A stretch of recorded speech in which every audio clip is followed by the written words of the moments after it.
Hello everyone, and welcome to today's stream. I hope you're doing well.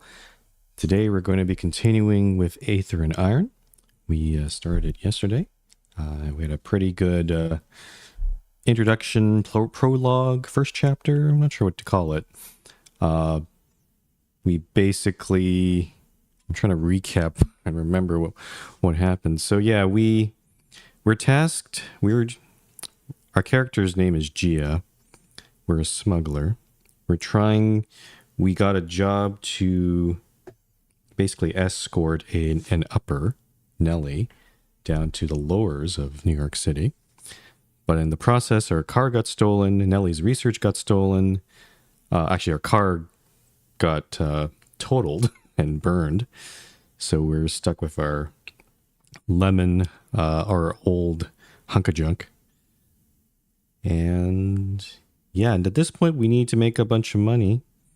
And I think the game is now starting to open up. Because we've been on a bit of a single path track so far. But now we have some options of what to do now. So I'm looking forward for this part of the game. I got my hat on. But yeah, I did make in other news, I did make a post. I mean, it is April 1st, so I'm not partaking in anything like that today.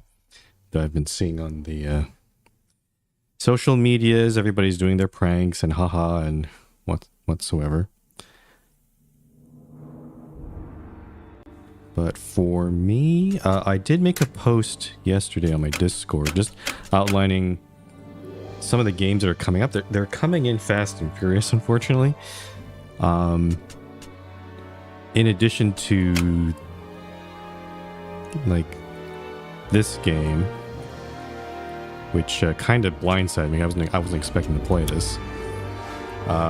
Airborne Empire is coming out later in April, and then Busbound is coming at the end of April, and then there's another game called Amber Spire, which is more of a city strategy game, which I'm looking forward to as well. So going to be pretty busy. I'm going to need to stream, I think, a little bit more often and a little bit longer to get through all this. Esoteric Ebb, we're still trying to get through. But yeah, I'm not sure how long Aether and Iron is going to be.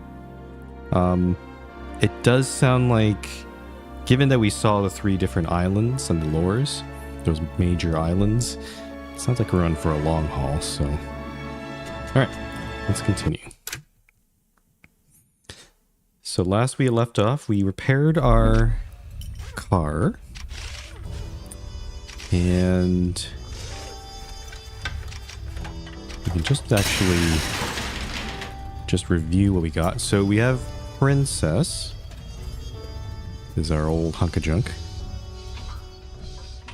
Actually, you can see all the gunshots in there, but we've upgraded. We got new repulsors, we got a new stock engine. It still has only a pistol and a shotgun, and we also added some caltrops onto this. Actually, I'm noticing that this workshop's pretty noisy. Actually, I wonder if I can adjust the sounds again. I did notice that the game sound was a little on the high side. I'm just wondering if I should lower it down a bit. Maybe something like this. Anyway, if you're watching in chat right now, or live chat, do let me know if my sound is not quite balanced here, but hopefully it'll be a bit better. Now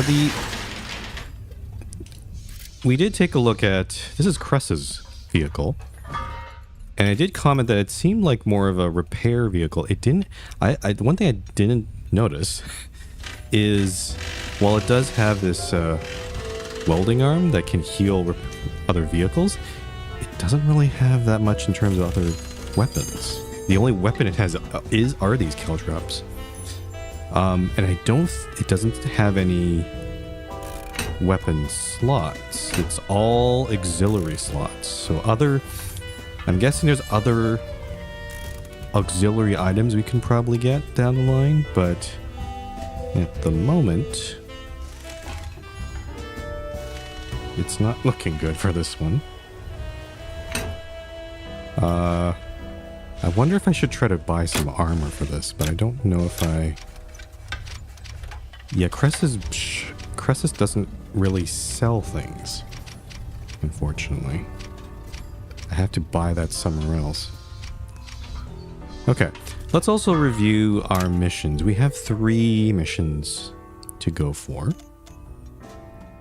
If we can talk to Tayana at Pier 6. She apparently has a job for us.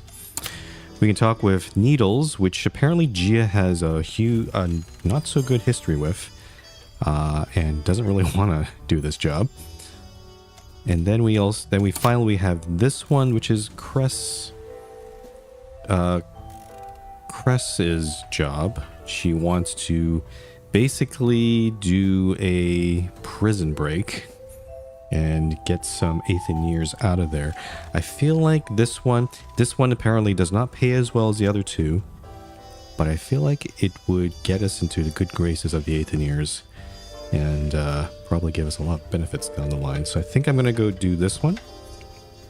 We're going to get out of here. A storm brews on the shallow ferry platform, where the kid hovers over Mr. Throg, crackling with frustration like a gathering thundercloud. The old ferrymaster, like stone, resists the squall. Maybe I'm not articulating myself properly. You can hear me, can't you? Okay, so now we're finally talking with Mr. Throg. There's an interaction here. Loud and clear, girl. Well, okay then. Let's cast away, or whatever the expression is. Sorry, but no. Ferry's closed. Oh, Gia, thank goodness you're here. You've gotta help me talk some sense into this man. He won't... Is Nellie trying to get off this island? She wants to visit the well. Oh. Miss Reinhardt might have a death wish, but I most certainly do not. Yeah, that doesn't seem like a good idea. She balls her little fists, barely suppressing her frustration. A new tempest is about to erupt when I steal the wind right from under her. You were going to run off without me, kid? I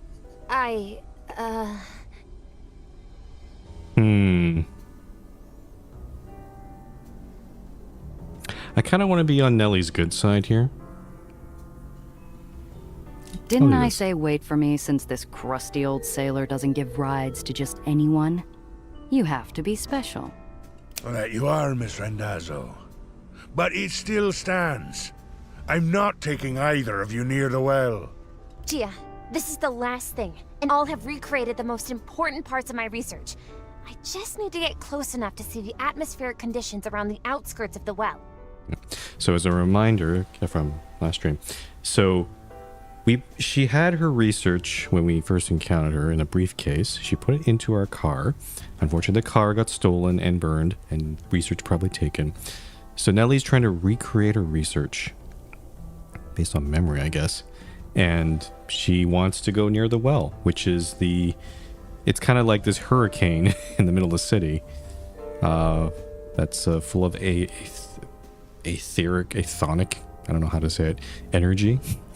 Apparently it appears to be growing, so it's definitely related to the whole entire story in some way, but why whoever is chasing us, whoever was pursuing Nellie, why they were so interested in that, we don't know. I guess we'll have to find out as we keep going here. You hear the kid, Throg? We need to see the well. Miss Randazzo. Just get us back to White Street. I know a place that should work with what the good doctor needs. Perfect view of the whole thing. Oh? You ain't taking her to the rig now, are you? I might rather take my chances near the well. The rig? It's a new location we haven't seen before. Don't worry, old man. Ghosts don't scare me. Oh, is it haunted? Ghosts? Ooh, ghosts.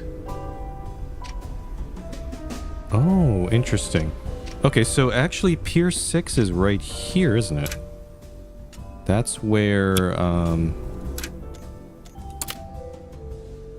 Hayana.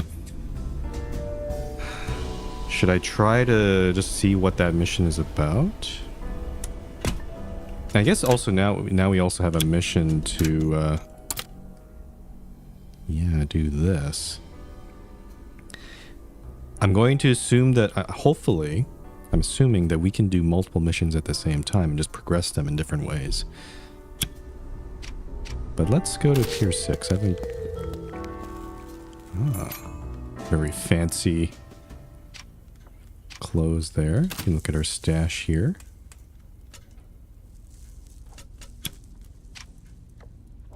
Let's talk to Tayana. My black market fence, is as sharp as they come. From the cut of her cashmere jacket to the razor line of her jaw, she can draw blood with a glance. Even the scent of her hand-rolled cigarette, redolent with caravan spices, slices through the air with a dangerous edge.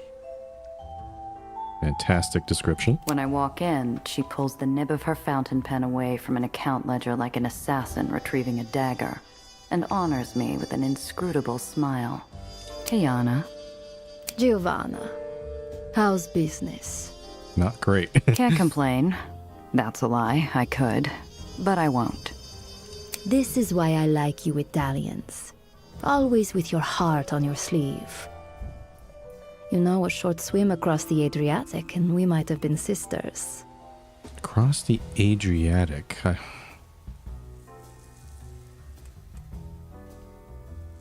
trying to pinpoint like where she comes from. Could be Yugoslavia. I like to think of us that way, which is why you're going to help me patch up my new car with some better defenses. Am I now?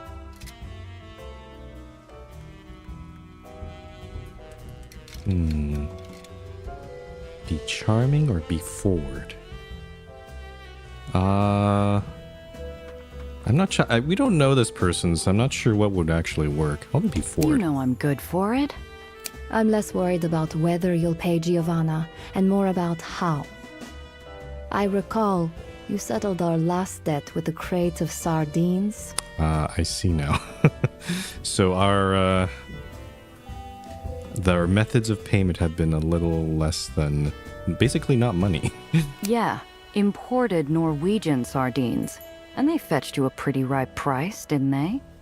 That they did. Even though I did all the work. Her long fingers reach into a hidden pocket and retrieve a photograph with a slip of paper, which she slides across the table to me. Her perfume follows. What's this? This is Saoirse Byrne. But don't call her that unless you want to lose an ear. To the lowers, she's Banger. Nasty little thing from Northern Ireland. Leads a street gang called the Madrigals. Okay, Saoirse Byrne. I always thought this, again, and we've encountered this name before when we were playing Sands of Blake Manor. I was like, is it Saoirse? I guess it is Saoirse. They also pronounce it like that. But I've also heard the pronunciation Charisse. So I'm like, I guess it is Saoirse. Okay. So her name is Banger, her nickname. From Northern Ireland. The Madrigals. Okay. A real charmer. You're to intercept a cargo train carrying crates of weapons through White Street. You will bring those weapons to Banger. Collect the money I'm owed, and I will be happy to source you some steel. Okay, weapons. This is considering what we know what's happening with White Street nowadays, with the whole, fascist authoritarian state wanting to go to war with the other states, and also a bunch of anarchists who are rebelling against them. I feel like a big question is, who are these weapons going to? We can press more information about Banger. With the weapons. I'm gonna try this. I did put a point into two strategists, so this Banger dame sounds like a real piece of work. Anything in particular I should know? Oh, we just made it. Nice. That point I put in really, if I didn't put that point in, it'd be a 6. So, They say she survived the wasting as a child by catching and eating animals. Rats, birds, a dog if she got lucky. oh. Oh boy. Okay. So she's tough. She's a survivor. She is dangerous, and she is always hungry. She's ravenous. Okay. Ask for additional details on the weapons. I look like an arms dealer to you. What kind of weapons are they anyway? You look, Giovanna, like someone I am paying to get this done. Don't worry about the weapons. Nothing you haven't seen before. Nothing you haven't seen before, so it's probably not the high-tech weapons that the general was wielding during that parade. So we might be helping the anarchists here, which I'm like, you know what? If they're anti-fascist, I wouldn't mind.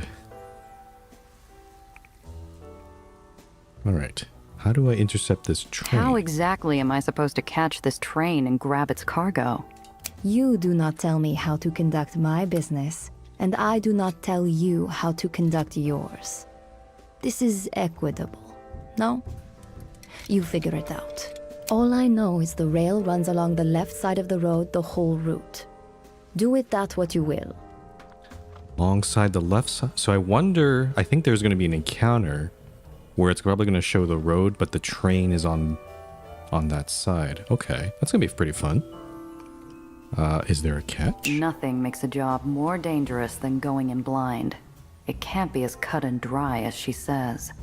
What aren't you telling me? Giovanna, the great castle libraries of Illyria could be filled with the things I don't tell you. Trust me. You want it that way. Okay, gonna be vague and non-specific here. Okay, cool. All right. Yeah, all right. Excellent. Be sure to bring along that little scientist friend of yours. Why? Uh-oh. Okay, maybe it is weapons that are high-tech. Because it is a train. So oh, no, we're stealing weapons from the government. It's gotta be... Yeah. Nope. I think I understand what this is now. What? Why? Last thing I need is the kid slowing me down. Indulge me. And if I say no? Come. I need this done correctly. And you, Giovanna, need the money. Bring the girl. I like this about as much as a kick in the teeth. But in Pier 6, Tiana calls the shots. She meets my grimace with an infuriating smile.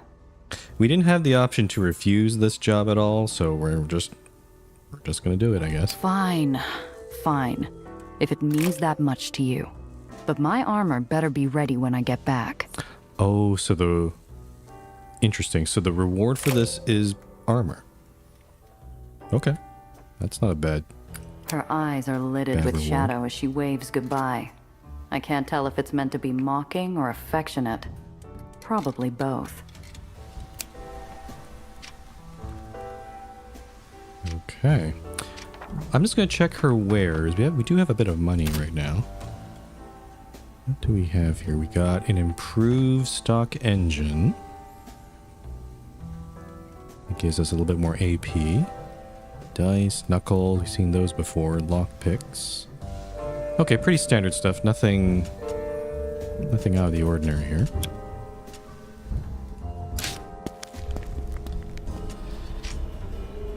Now the question is, which one do we want to do next? Because actually there's now 4 because we have what Nellie wants with her will experiment.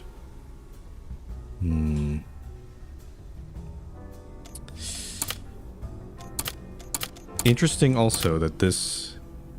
I'm also not... The one thing I'm not too sure of is... How do I ensure that I bring Nellie? Because she's not a crew member yet. Let me check the garage here quickly. Crew. Yeah, she doesn't show up here yet. I was kind of hoping that she would, but I guess not. Strange. So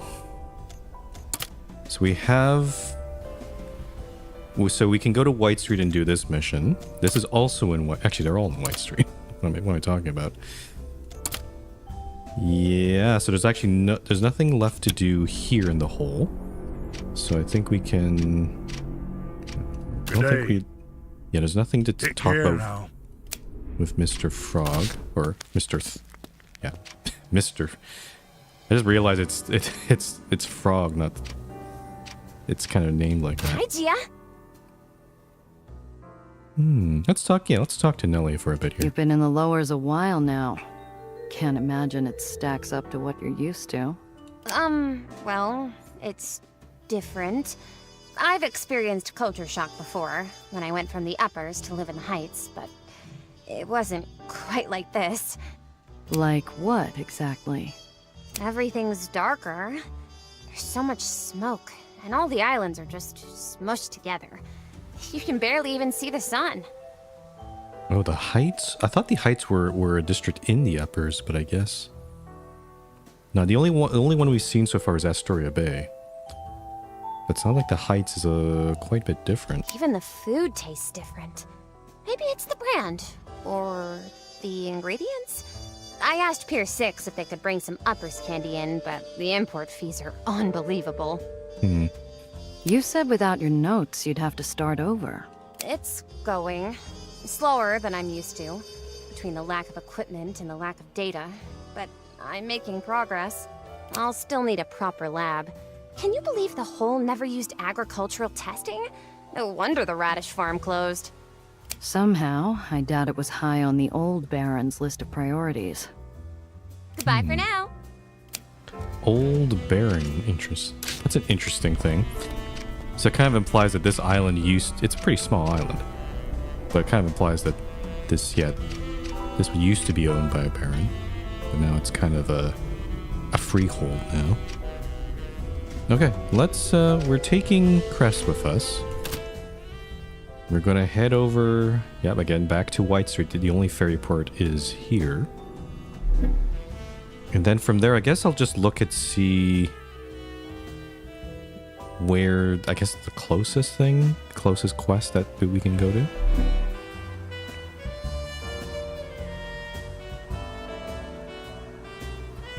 Okay, let's take a look. So we have abandoned Aether rig. So this is for Nelly's quest over here. Barge pickup, so that's for Cress's quest. Raymond District Silo 2, that's where Needles is. And then this is Tayana's quest here. There's a big skull there, so there's definitely a battle that's going to happen. Oh, I don't know.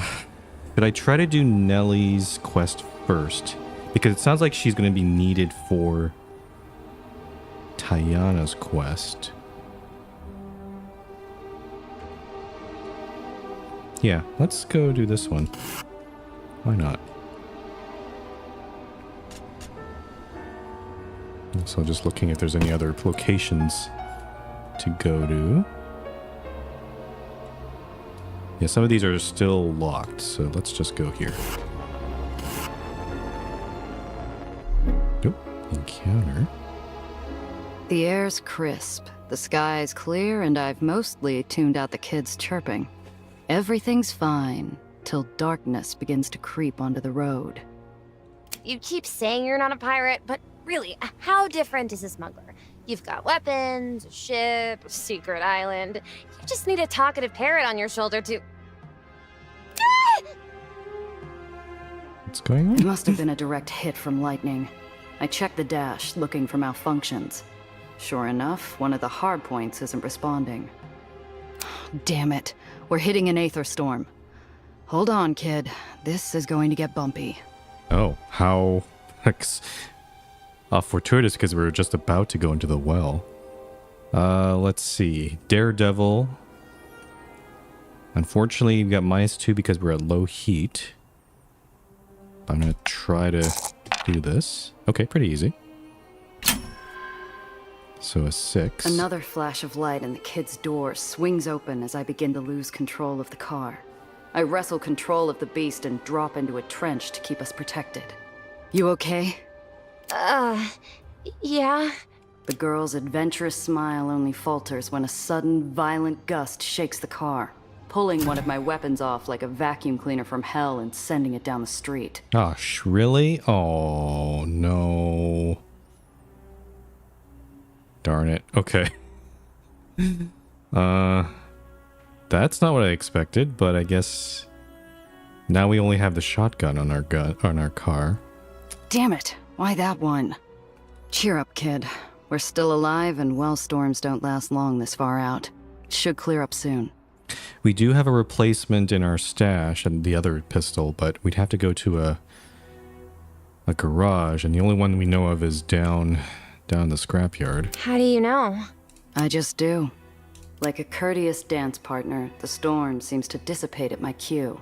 I watch as it continues to waltz down the street, carrying my weapon and a vortex of trash with it. Aren't we going to chase after it? You can't be a proper pirate without your cannons. Nelly, I'm not a pirate. Interesting. We have the option to chase after the gun. I kind of want to. I'm a little annoyed that we just got it ripped off of us. So I'm gonna try it. Okay, let's go.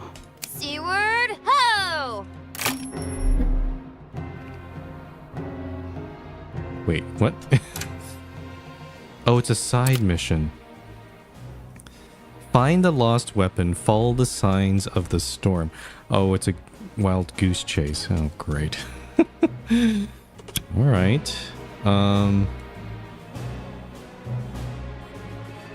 So I guess I have to go this way?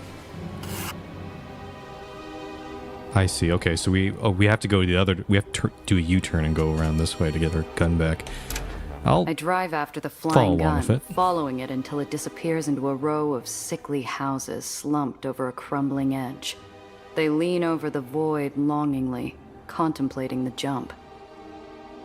Towards the top of one of the houses, a newly broken window draws my attention, its glass shards scattered on the street. Look, the glass hasn't been cleaned up or taken by the wind. Bet you our weapon flew through there. Oh, I hope no one was hurt inside. We should go check, even if it wasn't our gun. Make sure they're okay. Nellie hops out of my car before I even turn off the ignition. She's up to the front door in a giddy flash. Hey, kid, hold on. Oh, is this a dangerous house? Something isn't right. These houses weren't abandoned. Signs of life in some hung laundry or fresh trash made that clear. But where is everyone? Okay, so in our search for our lost gun, we've come across something completely different. Oh, what is this? Oh no. Near impossible 812 plus? Are you kidding me? I mean, I can attempt it, but I feel like no, you need to roll 11 or higher for that one. No. Nellie, do you hear anyone? There's evidence of toys, but no children. I search window to window of the houses nearby. All are dark or have their curtains drawn. I don't hear anything, but the wind is quite loud. Do you? Nothing. Not a footstep or pin drop. The whole street is emptier than a ghost town without a tumbleweed. I'm trying to determine if failing this might have unintended consequences. I'm going to try it. Just in the... Oh, almost. Oh, dang it. 11. Oh, no. Just silence. Only the well growls, looming in the background like a massive, hungry shark. Okay, so no consequences from that check, but damn it. It'd be really cool if I got it. Let's take a look. All right, let's go in. But we need to be quick, in and out. Okay, we're definitely not going to call out.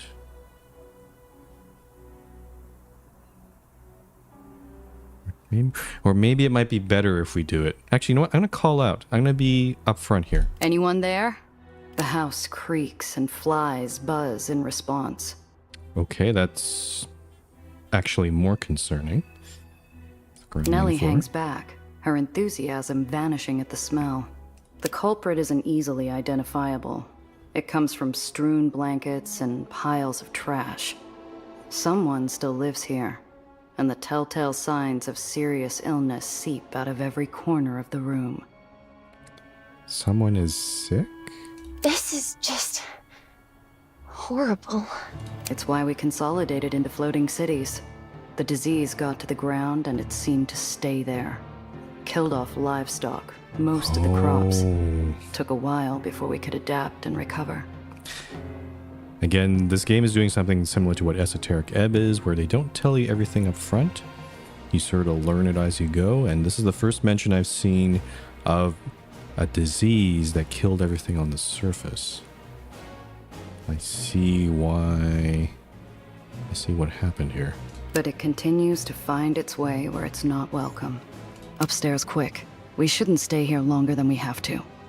The staircase complains at our steps, amplified by the eerie silence hanging throughout the rest of the house. Maybe they're already dead. We make our way into a sitting room, about where I expect the upper window to open into. Sure enough, lying in a loose pile of dead rags is the rogue flying weapon. Oh, Rue Morgue Velvet Moth? Hope I'm pronouncing that correctly. Thanks for the follow. Much appreciated. Okay, so we went upstairs. There's the gun, the pistol. We found it. But what's the catch here? Sure. Now, let's get out of here. Is that it? I turn toward the staircase at a quick walk, but just as we make it out of the sitting room, there's a loud cough from across the hall. Oh boy. I have to choose here. I could just make a run for it, but I feel like it. No, I think I'm the curiosity is going to get the better of me. We just want to look at everything, even though it might turn out to be a bad outcome. The kid gives me a pleading look, her heart making a mess all over her sleeve. What if they need help? Nellie, we can't. We have to go. They're sick with the wasting, probably dead already. We need to go. The kid throws me the stink eye and about faces down the hall. Hey, wait! Careful! Slumped against the far wall are 3 blanket-covered lumps, melting into the floor and only distinguishable as alive by an occasional cough. One lump leans forward and blinks. The blanket falls off his head, revealing wispy patches of hair and blue stains covering a peeling face. Ugh. Okay, this disease is... That's a lot. Okay. I've never seen it get this bad. It's too far gone, and there's nothing you can do. White Street probably has cleaners on their way already. We should leave before they show up. I can help, Gia. How? You're a doctor in Aethonics, not an actual medical doctor. Yeah, let's ask, what is she going to do? How are you going to help? Look at them. Nobody comes back from that. I know Aether better than anyone, and I know how to help with the wasting. A little. Anyway, please, just let me try. I don't think I'm at any risk. The wasting picks its victims at random, but you never hear about it spreading to the body men down in the burn pits. It's not a foregone conclusion we'll get it. Oh, so there's that part on the map in White Street. You saw that there's that I was like wondering why is this part burning? They're burning bodies, people who are dead from the wasting in there. That's why that's there. I see. Okay. I'm gonna let her try. Again, if there's some bad consequence that comes out of it, we'll deal with it. But I think my conscience wouldn't be happy about it if we just leave these people. Okay, Nellie. This is against my better judgment, but you can try. The adventurous spirit from earlier is replaced with a look of concentration, like a chess player about to make a move. She reaches into a fold of her dress, producing a small orange case. What's that? Flipping it open, she pulls out an ornate syringe and needle. Several pristine vials fill the case. You carry an orange kit around with you. You really should keep yours with you, too. I'll have to find a spare later. Wouldn't want to be stuck without one. Okay, so what's an orange kit? Kid, those aren't all too common around here. Don't have one myself. Might be a while before you find another. The girl pauses briefly before continuing forward. What's the use of having one if you don't use it? Okay. Nellie. She spares me an eye and a set of pursed lips, challenging me to say that her attempt at saving these people was meaningless. Guess I don't have it in me. She roughly tugs the blanket off the man's arm before stabbing him with the needle. Excuse me. Very little bedside manner, but the man doesn't flinch. Nellie repeats the process with his wife and child, giving each a vial till her kit was empty. They might all be in the depths of too much misery to register the pain. There. With any luck, that should do it. The stricken family begins to stir, rising from their early graves. Whatever the kid gave them, that wasn't any orange kit. Definitely not something you could find at a clinic down here.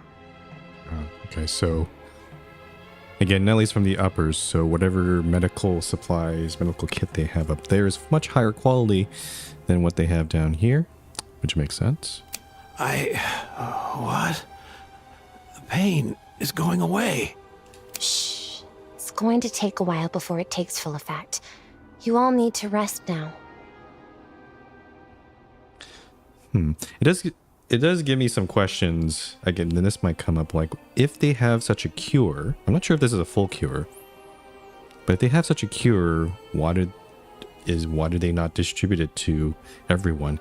I guess the same, again, maybe it's a stupid question, because in this universe, it seems like there's very much all of the good stuff, all of the cures go to the upper people, the upper classes, and lowers get nothing.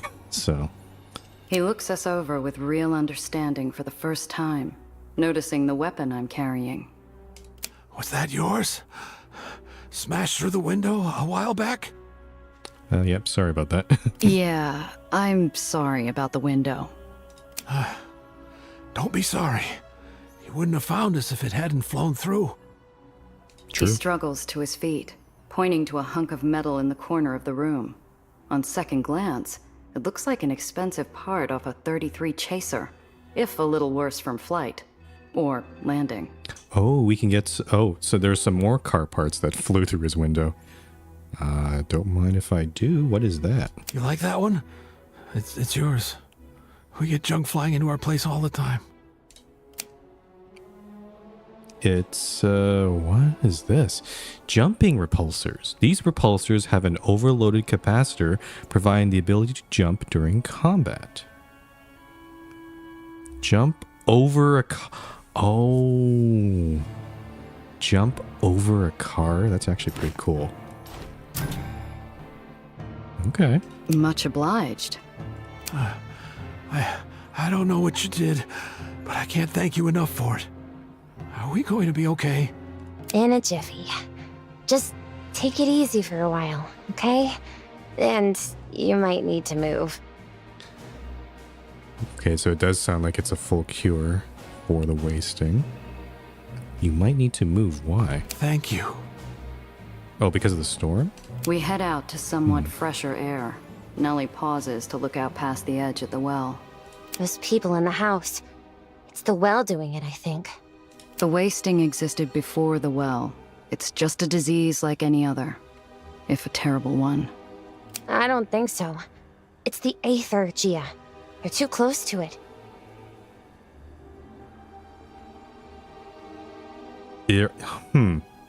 This there's some implication here that the wasting and the well are related.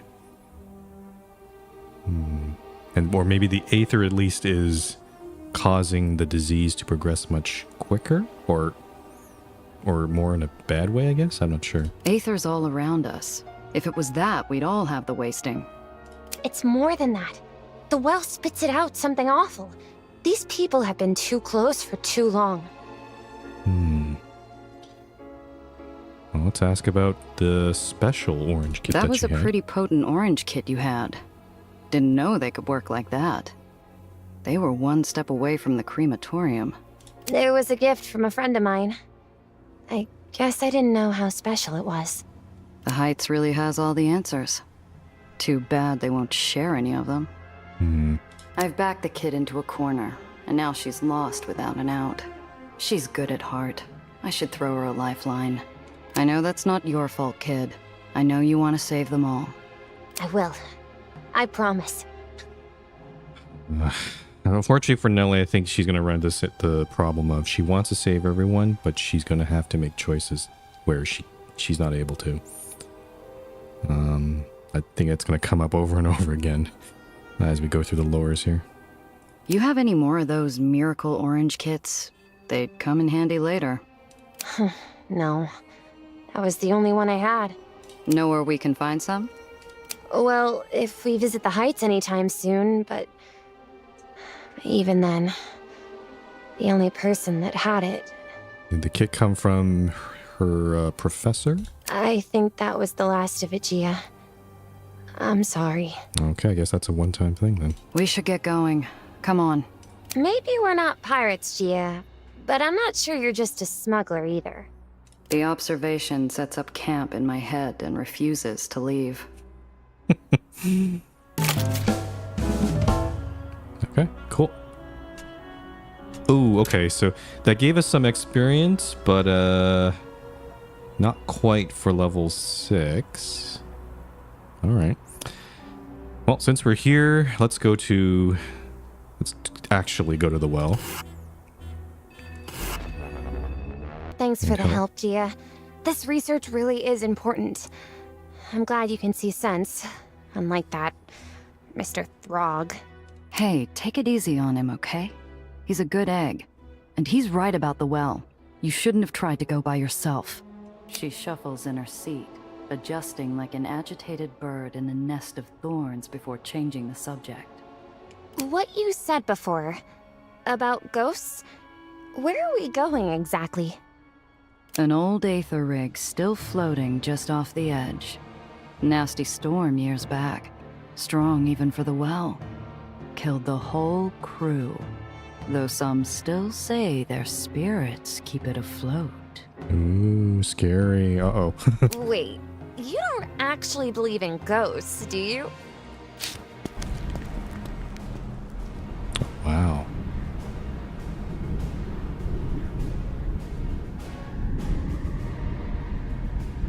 The vast hulk of the abandoned Aether collector rusts in the crisp air, its looming broken silhouette stark against the swirling mass of the well. They're not just scientifically possible, Gia. What do I have to say to prove to you? Shh! What was that? Lights in the mist, forms in the dark, and sounds in the silence. Science be damned. I can feel the dead. They're here. Yep, Seance of Blake Manor all over again. Oh, please. There's nothing out there, Gia. The place is coming apart. Those sounds were just... She sees it first, and I follow her line of sight where the fog pools heaviest in the gloom. There, from within the creaking metal and whispering winds, a specter appears. You should not be here. That's not a specter, that's a guy in a suit. What is this?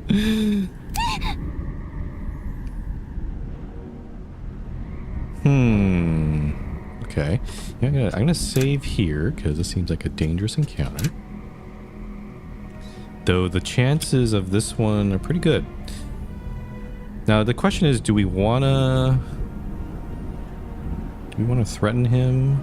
I don't think ignoring him is probably a good idea either.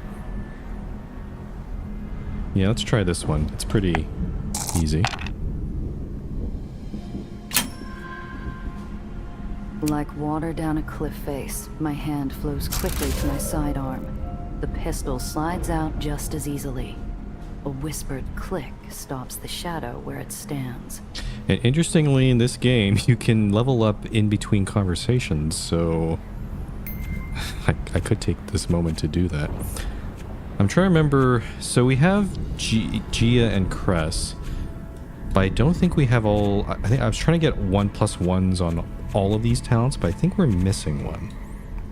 If I'm correct here. So Gia has Grease Monkey, Dodger, Smooth Talker, and Strategist.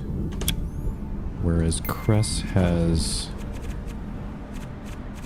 Oh yeah, because she doesn't have any dodging abilities. And then there's also these car actions, which I'm not sure if I want to spend my time on here. Take a look here.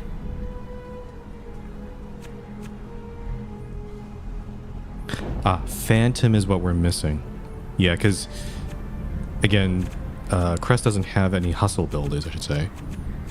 But Phantom, I will go take here. And then for Crest, I'm trying to decide. We haven't run into a battle. We haven't tried doing a battle, but her truck heals other vehicles. This probably would fit her, right? Because when you heal a vehicle, apply energized status effect to the target, +2 AP. I could do that, or I could just spend more points in these other things.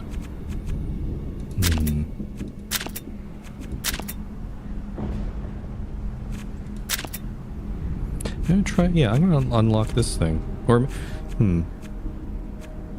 Actually, no. I'm just gonna max this out. Yeah, I'll give her Grease Monkey there. We'll just max out all the +1s. Because I want to also be able to do all the skill checks. Because we have failed a few. I want to try to reduce the chance of that happening here. That's close enough. Oh, now look at that. What do you think, Newsom? Real pretty. Italian made. 7 shots. Real pretty. No, I'm not gonna ask to hold it. That's not polite. This guy talking to himself? Who else is there? Nellie, get ready to go. Who else? No, don't you worry. It's just Newsom, Rollins, Turner. Samuels is around here somewhere. We're all too busy keeping this thing afloat. All too busy. I have a feeling it's not, there's no other people here, it's just this guy. Oh, I need to check the lower decks. Make sure the pressure chambers are intact.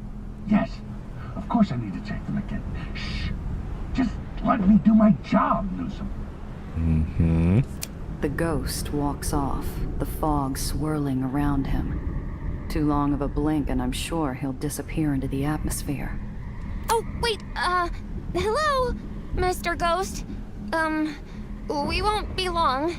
Was hoping to just take a look at the well. Ghost? Oh no! Name's Roscoe, Chief Maliceman here on the Chamberlain. And please, take all the time you need. Newsom and the others appreciate having prettier faces than mine around. Okay, not great. I can't believe you thought he was actually a ghost. He's just an old Darkman in a high-altitude suit. And definitely a guy in a suit, but also definitely having some side effects. Probably honestly from being too close to the well this time. I'm still not convinced. Oh, Gia thinks this is still a ghost? Okay. Now come on, let's get things set up. Okay, so we can continue conversing with this guy. What do we got here? We got a shadowy catwalk. That's a door. A broken down rig. And the well itself. Let's poke around here. My childhood superstition looms above like a meteorite, frozen in space, but always on the brink of crashing to the earth. Maybe there is something to what the scientist is saying. Maybe it's memories of old stories, or the rusted corpse we're standing on. But the door strikes me with a dread reserved for a coffin lid. Who knows what ghosts lie sealed behind it? Okay, so I'm very glad that we added that point to Gia's Phantom, because now I think this is our first Phantom check, and that is a lockpick check here. It is 9+, but we got low heat that's helping us, so this is doable. Oh no, crazy success there. 14. Aw, hell. I never back down from checking the closet for monsters. I get out my lockpicks. Every click and twist, I hear nothing but the creak of metal. By the time I yank the door open, it's almost anticlimactic. The only shadows to find are a bundle of crates. I'm also coming to the realization that Gia has so many... Whoever the voice actor is for Gia, or whoever wrote all the lines for Gia, she has so many lines. She's narrating everything. She also speaking stuff as well. Like, must be thousands and thousands of lines in this game. Ooh, stuff. Looks like a bunch of creative components, so we can just sell this. We do have the space for that. We also have Cress's card too, so we can do that as well. What's this thing? The motionless Aether rig stands as a lonely grave marker to a dead era. A eulogy to our first stumbling steps into the sky. So apparently they use this thing to collect Aether, but it's not really clear to us, hasn't been made clear to us. Where does the Aether come from? How do they produce it? It wouldn't be from the well, would it? I'm not sure. Whatever optimism they felt then, whatever bright skyward hope, it's as dead now as the rusted out corpse of this rig. Oh, there's actually more lines My here? childhood superstition. The motionless Aether rig. Whatever optimism they Oh, okay. I thought that when you click these things, there'll be only like one voice line, but some of them seem to have like two if you click them again. Interesting. Okay, let's talk with this guy. The ghostly remnant of an old derrickman weaves in place, his helmet emitting a warm, buzzing drone, somewhere between radio static and the crackling of the last coals of a bonfire. You don't have to stare. I'm telling you, he's not a ghost. The dead can't talk, Gia. They don't have functioning vocal cords. Stranger things have happened. He's just a person. Probably been suffering the deleterious effects of living so close to the well. Mm-hmm. Sir, do you have headache and delusions? What a question. The headache makes sense as a pretty standard question, but asking someone who is experiencing delusions, do you have delusions? I don't know if they're self-aware enough to know that they have that. I want to hear what the little lady has to say. I can't hear with you droning on about birds. What was that? Yeah, that's the answer I kind of expected here. How has he survived? How are you still kicking? Out here all by yourself? By myself? I'm not alone. We all take care of each other up here. All of us. The Baron doesn't give you any trouble? Well, that is true. This is on White Street.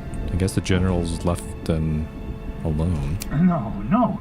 Mr. Broderick is quite kindly. Keeps us well fed. I only wish that man would shave. Yuck! Disgusting rodent on his face.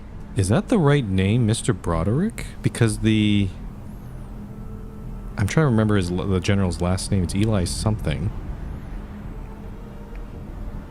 Broderick. Rings a bell. Yeah. One of the old barons of New York. Not a name I'd heard since Zio told stories about the Days of Blood, when Eli first started taking territory and executing his rivals. Okay, so this guy's out of date. He thinks he's not been keeping up with there's a new baron in town. And the well? The well? The well? Oh! I've heard of that thing. A strong wind off New York shows up in the winter. Don't worry, young lady. Storms come and go, come and go. Come and go burrows into my ear, nesting in the part of my brain concerned with old memories. A radio advertisement as a kid talking about how the well was nothing to worry about. Okay, so the well is right now a permanent storm, but it wasn't always like that. it took its time. It took some time for it to develop into what it is. You the only one keeping this hulk in the sky? Not me. No. The Aether. It's been, what, 30 years since this thing went out trawling? Without a refuel, the Aether levels can't still be enough. Yes, they can. You youngsters, you don't appreciate Aether. You didn't see it. When we first found it, it changed everything. The world became a circus. A magical circus. It's amusing, at least for the first few minutes, hearing the old man talk about how the world changed, how circuses changed. But I don't have all day. And as for zebras... Oh, you're right. You're right. You didn't ask about zebras. You wanted to know about vacuums. What? Madonna, help me. You see, this old rig, she's just one big vacuum. Collects Aether even when she's sitting still. As long as I keep those engines going, she'll stay up here forever. I see. Okay. Who are these other people? They sound like dead crew members. But I think because... Yeah, well, we'll ask Who this. is that you're talking to? You? No, I mean when... Newsom, the lady is talking. You were saying. Never mind. Okay, we're not getting any answers about that. I see how that is. Old records on the well. Oh, this could be useful for Nellie's research. My friend here is studying the well. We were hoping you might have some old records from what it looked like back when your rig was airborne.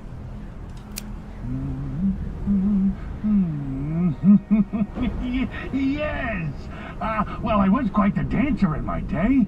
A real aficionado of the old ragtime.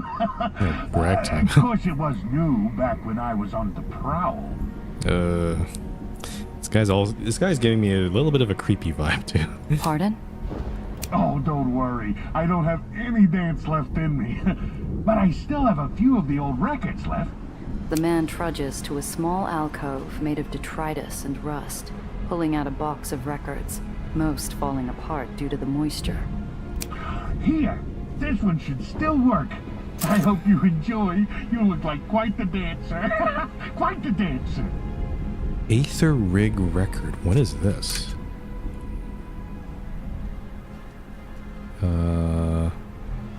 Oh, it's an actual record. A vinyl. The remnant on the... Oh. I don't know who would we give this to, though. This seems... Huh, okay. Well, we'll have it on our person just in case. It's cool. Thanks. This has been very, illuminating. Anytime, youngster. You've been a wonderful student. You make me feel like a proud papa. Okay. Well, at least he's not like, violent or hostile or trying to kill us or anything. He's just a bit in his own little world. Strange how Nellie seems so afraid of the thing. It's really no different than the sun or the moon. It just exists. We were scared as kids, sure. There's another line here. Storms would shake the roof, and the wind took several blankets. But you learned to live with it. You had to. Okay, let's start the experiment, I guess. Come on, help me set this equipment up. There isn't much for me to do, but I think the kid enjoys bossing me around. Her self-satisfied smugness reminds me of how I felt when I first called my father William as a child. There. And can you move this? Now, these over there. Yeah, that's glass. Just be more careful, please. One more thing. By the panel. No, the other panel. Eventually, Nellie stops giving orders, and I'm fossilized along the sidelines, turning into little more than a paperweight in a coat. This is a whole lot of, scientific equipment. What are you trying to build? Well, in the absence of a Pfeiffer trap to collect the Aether in the air around us, I'll need to improvise. She accents her determination with a sudden drop of a crate full of junk I recognize from the various ditches and drains in the hole. The Radish King is splattered in faded paint along the side. Is this a crate? There was a brief mention by her about in the hole there used to be a radish farm. This sounds like this crate is full of stuff from that radish farm that, closed down. You really should pay more attention to the garbage lying around the hole. I found parts of a cyclotron just laying around. Oh, and a 1925 Hethelbaum cathode. Okay, she's just speaking gibberish right now. I couldn't find any thorium, though. The experiment can work Thorium. without it, hopefully. But since we're on an old Aether rig, there has to be some around here. Think you can find some?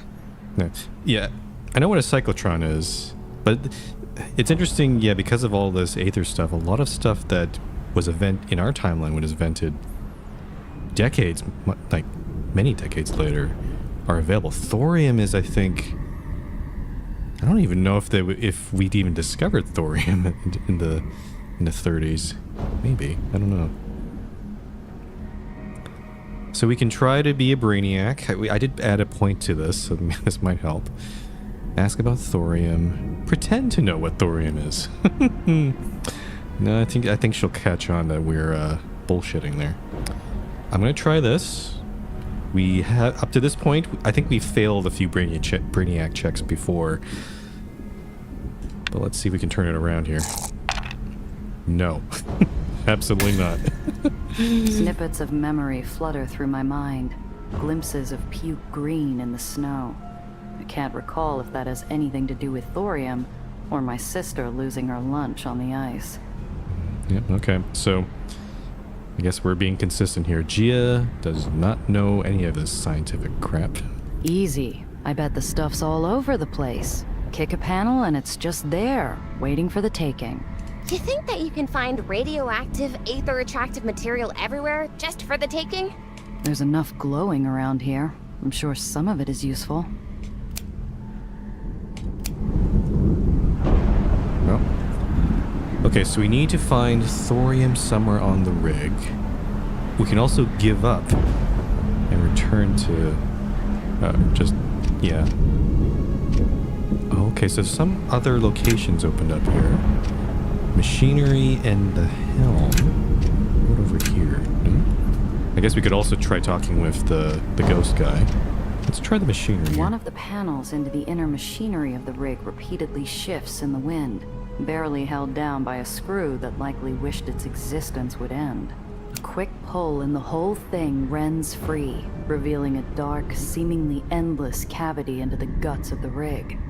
Most of those guts, unfortunately, have been eviscerated beyond recognition. Damn it. This part's already been scavenged. Okay. Investigate the space. Unfortunately, because our heat is... The heat is basically canceling out our plus ones from both Gia and Cress and Grease Monkey. So it's kind of almost a little bit better than a coin flip here. Let's try it. Shit. I lean forward, hoping if I crane my neck just a little further. Is that? I lean in a bit more. Maybe if I can just... Hopefully this doesn't end badly. A sudden gust of wind knocks me off balance towards the cavity, and if not for a quick grip along the edge that cuts into my palms, I might have found a new home in the endless void below. Best not to tempt fate again. Okay, that didn't work. Let's check the helm. There was one summer where we saw Zio off on a ship bound for the Congo. The captain allowed us on the helm for a peek, and I can't remember ever feeling more ready to explore the world. Unfortunately, the only adventure this mausoleum inspires is one that takes place entirely inside a dusty graveyard. There's barely anything other than mangled junk buried here. Okay. I think I should try to investigate the space first before I do any of this. A well-worn captain's chair tilts sadly in the center of the room, disappointed at a life now stationary and unburdened. Maybe just a quick. I gingerly sit down, bracing myself for the thing to collapse. It holds, and for a moment, I imagine soaring across the Atlantic to some foreign shore and away from here. Okay. So I guess these two are two opportunities to find thorium. We've already biffed one of them because of a failed check there. If I fail this one again, I might reload because, I mean, giving up is an option, but I feel like that's not the best outcome here. Let me try Brainiac. Ooh, we just made it. Okay, here we go. Hidden under an old coat that has lent its life supporting generations of moths, I find a beat-up spyglass with a cracked lens. The smallest tint of amber indicating the presence of thorium. This should work. Nice. Okay. Okay, so I also wonder if we have more thorium, if we could get a better outcome, but I guess maybe not. I think all we needed is one of the two. So let's go back to Nellie. Find anything? Oh, we can lie and tell her there's no thorium. I'm not gonna do that though. Let's do Yeah, here. What do you think? Maybe you should be calling me Doc from now on. Oh, you found some! That's perfect! With fast hands, the kid gets to work bending, breaking, and binding her crate of junk with the small amount of thorium I was able to find. What is the thorium going to be used for, though? Is It's usually used to power things. It's not a real Pfeiffer trap, but it's close. It will help measure the amount of naturally occurring Aether in the air. I should be able to compare the data with Lorenzo's Aether constant to see what local saturation looks like. She bites her tongue as she focuses on what seems to be the last part of her little machine. Then maybe we can get some insight on where the well is drawing all this extra mass from. And done. Drawing extra mass. It's producing mass? Is it like a portal or something? That'd be pretty cool. The box begins to emit a soft glow and whir like a carnival novelty attraction. Here it goes. Now to wait. How long is this going to take, though? More clicks, more whirs, more clicks, the occasional chirp. Not even the swirling chaos of the well seems interesting enough to alleviate the wait. Let's ask some probing questions. I take it this basket of junk makes you miss home and all of its shiny, top-of-the-line gear. No, hadn't thought about it actually. But I didn't need any fancy stuff for this. This is just... well, She holds out her hands as if presenting her little machine like a talented, ball-juggling seal on a circus stage. It kind of looks like a fifth grade science fair project. The improvisation. She's good at improvisation. I will say that. this is just... simple. Simple? So, any one of you could have roped some trash together and found out the world was ending down here? No, that's not... you know that's not what I mean. I didn't intend to put poison in that joke, but the girl seems to swell up all the same. I don't know why no one's caught it. They should have. I should have. But I'm here now. You don't have to bring up that I'm from the Heights every time. Okay. Was just teasing you, kid. I know you care. Glad he's keeping his distance. Makes me uneasy, him roaming about. I lob my eyes and chin towards the muttering man in a high-altitude suit. I'm not discreet, but I don't think he'd notice if I threw a rotten tomato at him. Poor man. He has to have the wasting under all those layers. No wonder he's seeing things. He has to be in so much pain. After all this time, he'd be dead. That head would be bright blue, for starters. Unless maybe... Plus, maybe the Aether was keeping him alive somehow. We studied rare cases in Olympus Park. Patients who showed no outward signs of the wasting, but had gone mad. Oh. How'd you know they had the wasting, then? After they die, we'd watch an autopsy. The brain was... different. Changed. I had to leave before Dr. Monitz finished. I didn't like seeing a human person like that. All taken apart. Got enough to go on? Let's see... oh, yes! This is perfect! exactly what I needed to help continue my experiments. I do know my thorium. Nellie turns away from her machine, fresh plastered smile from the victory still smeared on her face. She gives a small curtsy. Of course. I never doubted you, Lady Sif. Excuse me? What's that supposed to mean? What? Oh, nothing. Just a joke we'd make back home. Lady Sif. I wonder if that'll come up later on again. Okay, another 120 XP, nice. And are we done here? I guess we are. Yeah, that's the end of the mission. I'm not sure if I should talk of the guy again. Yes, you are the real one. Nope. Okay, there's no other. This has been very, Anytime, youngster. Yeah, okay, yep, okay. Okay, so I guess, yeah, we are done here. Pretty cool. Now we can move on to one of the other missions. I guess just to avoid potential random encounters, we should probably do it by order of what is closest for the most part. So this is where Needles is. This is where Cress's thing is. And then the train is way over there. There's also this annoying checkpoint in the middle. We don't have any contraband, so it's not a big deal. Well, we do have some components that we can sell. And we also have this jumping repulsor, which I could install on one of my machines. I'm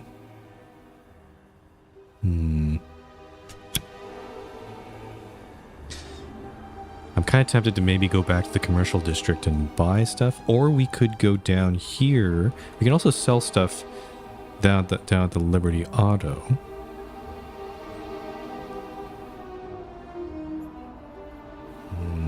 Needles is right there, though. The guy that we don't really want to talk to. Yeah, you know what? Let's save again. Just in case. I don't know if there's a bad choice here. Like, if I commit to doing... I don't know if there's this particular order we need to do these quests in, but I'm just going to wing it here. Let's head over to Needles.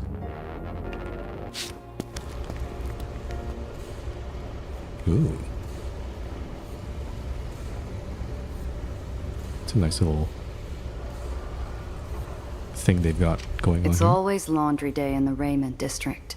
Sheets quiver around me like phantoms as I look for a ghost from my past. Needles Portnoy, a smuggler I have every kind of history with. Let's get this over with. Cress, know where I can find him? It hasn't been said explicitly, but I also kind of wonder if Gia and Needles had a much closer relationship. That's kind of why that she wants to avoid him.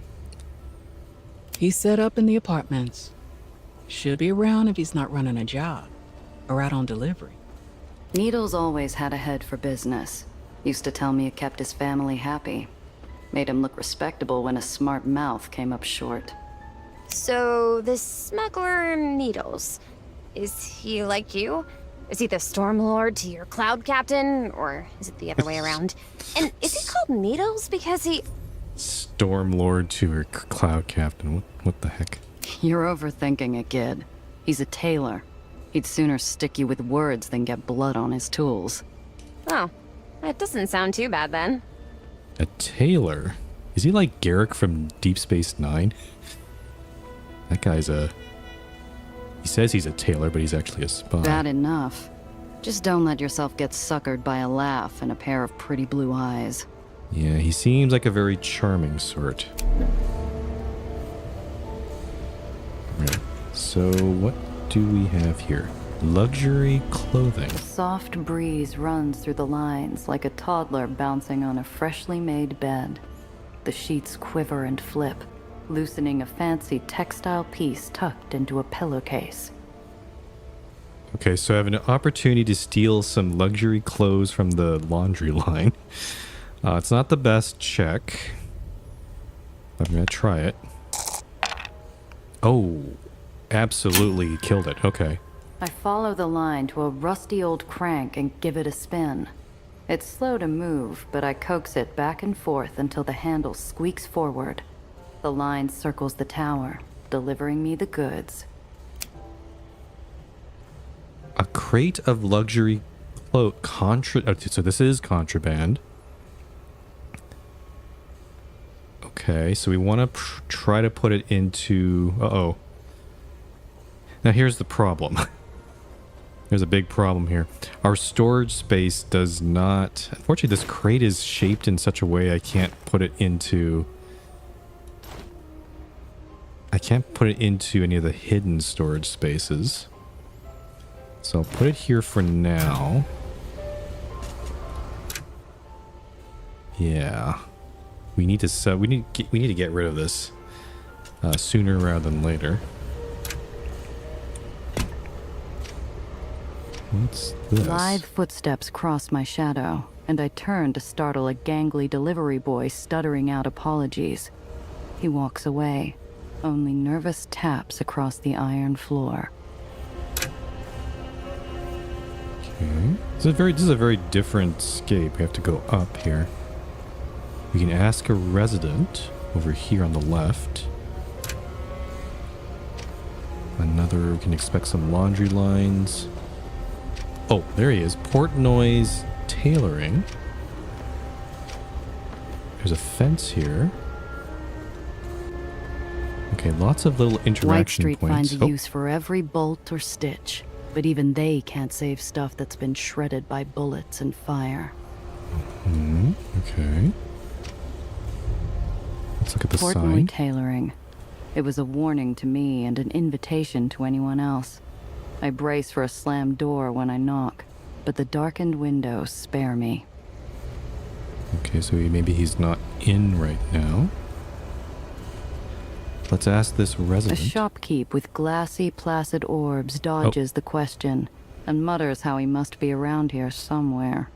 So after doing all that, there he is, down the corner there. With all the laundries, fabric mills, and tailors in one spot, the island could have been a fashion powerhouse under any other barony. White Street keeps its styles strictly utilitarian. Okay. Before I go talk to Needles, I'm going to check Ammonia this permeates the fence atrium, out here. like a bad memory threatening to spill from an overfull basin. I step into a darkened alcove to catch a breath near a lethargic fan. I want to try to sell those contraband clothes that we just got. Strange. Uh-oh. I spare a wandering eye to look past the slow-moving metal blades and see a steaming coffee and half-eaten meal on the table next to a radio. Is this some sort of different sort of interaction here? I just wanted to go into a shop, but maybe this isn't it. Boss, can you hear me? They're coming. Get out! The Joe's dead, and the oven's shut. The rest are...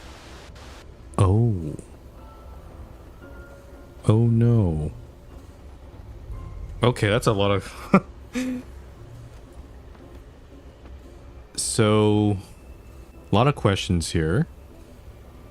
This is a guy talking to his boss, but the boss isn't here. Did he leave?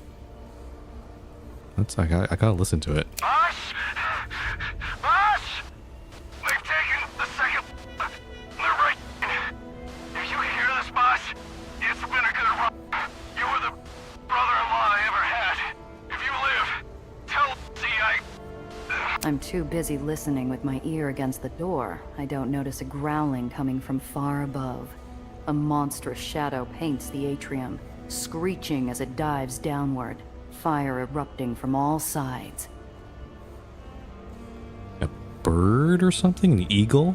What's coming down here? Well... Dodger is pretty much an instant success, so I'm gonna do that. Yep, okay. My reflexes kick in without thought.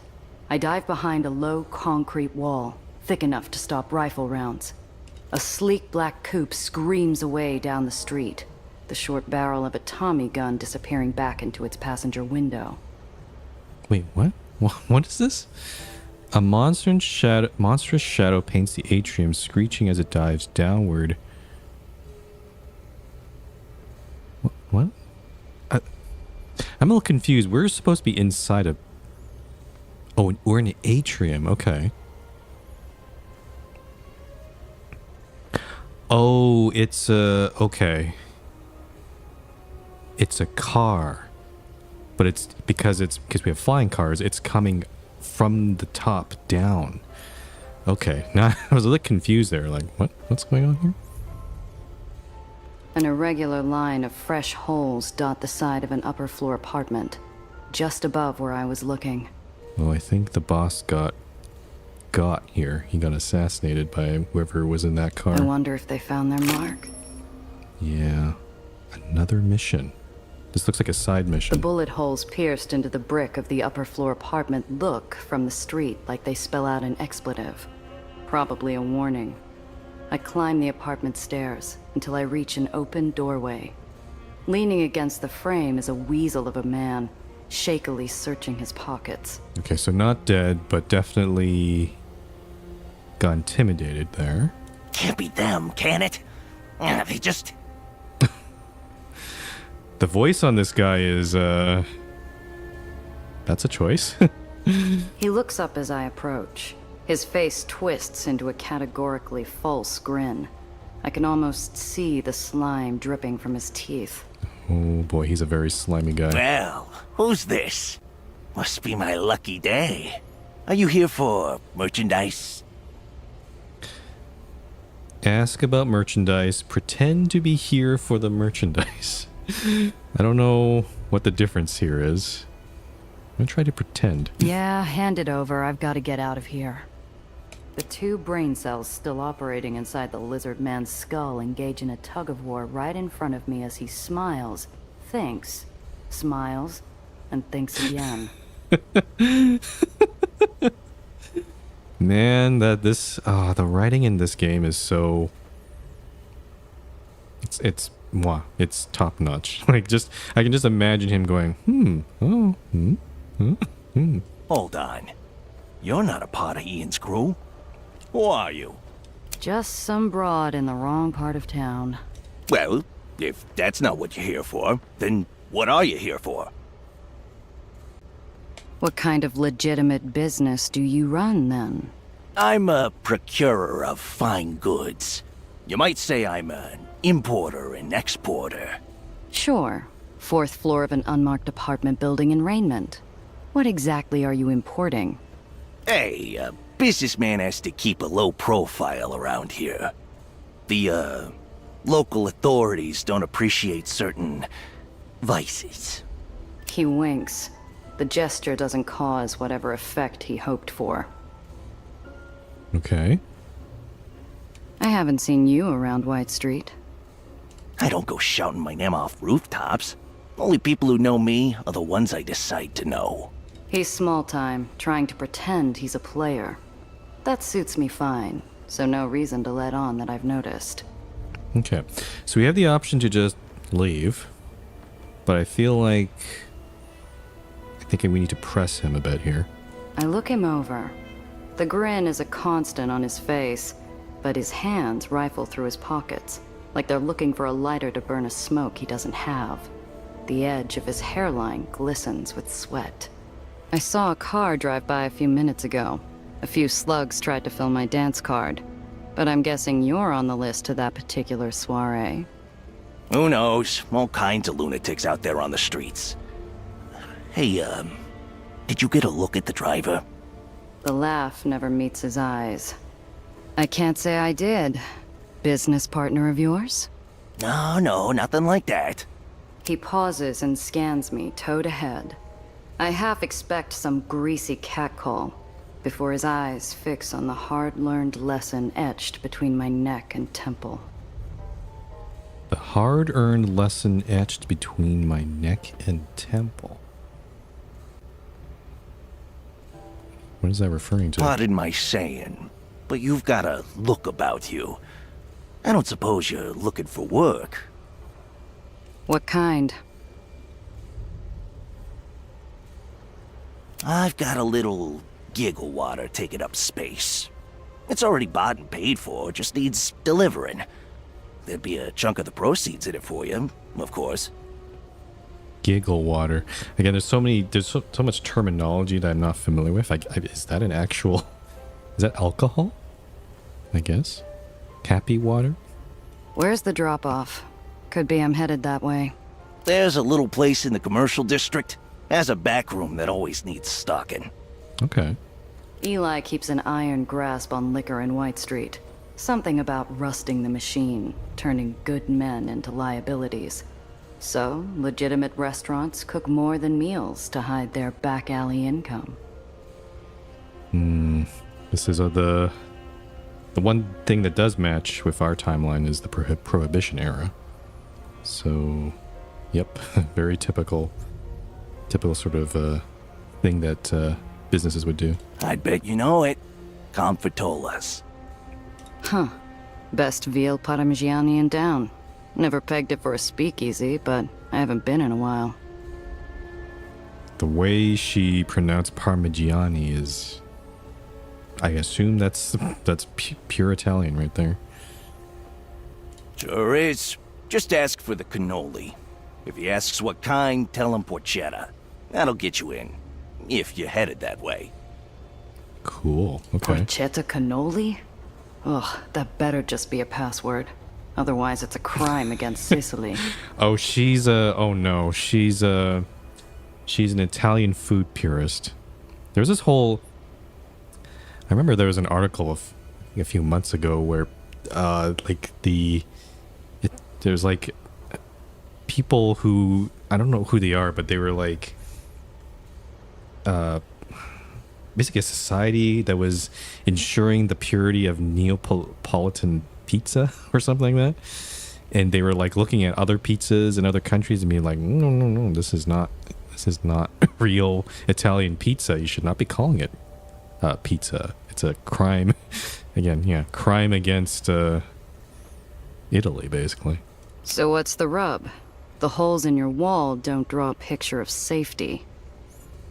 Oh, that? You know how it is. All kinds of danger out there. He's lying through his teeth. We can push through it a bit. That's a terrible check. What is wrong with having a lot of terrible checks I gotta here? warn you, friend. I don't have patience for liars or cheats. A sly look passes over his face like a mask. Then you're in the wrong building. Look, all I know is Confitola paid up weeks back, and I don't want to lose a good customer. Think you can handle it? So we do have the option to refuse the job. I'm gonna give it a try. Running booze for some back alley yegg. Feels almost like the old days when I was just starting out. But a job's a job, and I'm in no place to turn down money on the table. Yeah. We are trying to get more money, but there's probably going to be some sort of encounter because this guy is... there's something going on here. What's my cut? Confitola always tips well. He knows it's part of the arrangement. We can ask for money up front. This is a pretty easy check. Yep. Look, I don't know you from Adam. I'm going to need payment up front as a sign of good faith. All right, I can't afford to lose a good customer. Cash up front, and you'll get your tip besides. It's a deal then. I'll get the booze to Confortalas. I knew you were the right sort. Are you ready now? It might be worth preparing first. You can never tell what you might run into on the road. Interesting. So we don't have to do it now. I need to prepare. I'll be back. Fine. Just don't take too long. Okay. I think that's a good... Yeah, we'll keep this... We've accepted this quest, I guess, this mission. But we are not going to get too deep into it because it's good. We're going to have to stuff it into our storage. We have a lot more storage because of Cress's flatbed, but it's not unlimited, so I gotta be careful here. And also, I still need to talk to Needles, so I'm gonna save here and then do that. I just want to see what's up, what's going on with Gia and Needles here. I lock sight with blue eyes, each crease and wrinkle exactly as I'd memorized. I jump after him, but he always was a quick bastard. I lose him in the hung sheets like a snake in the grass. Well, we can sneak up on him. Sure. The wind hits me with something nostalgic. The smell of a shared cigarette on a street corner. The taste of citrus soap along his neck, curtained by a sheet of laundry. Damn-o. I didn't think I still missed that crooked face. Needles is a sight better without the bandages, but instead of a grin, there's a scar that twists like ivy as he glares me down. Cress, what's this, business? Or you here playing peacekeeper? Yeah, it's business. But she's the one you gotta talk to. I'm here to make sure you don't shoot each other first. Okay. So it is... Well, we do know they both... Okay, so now we established they both hate each other. That's okay. But Cress did mention that it sounds like Needles has a big debt to pay to Gia. We don't know what that is yet. So let's continue here. No, not here. Gunfire offends the neighborhood. But I'm not 8-shot. I grit my teeth. Needles never needed his 38 to make a shot.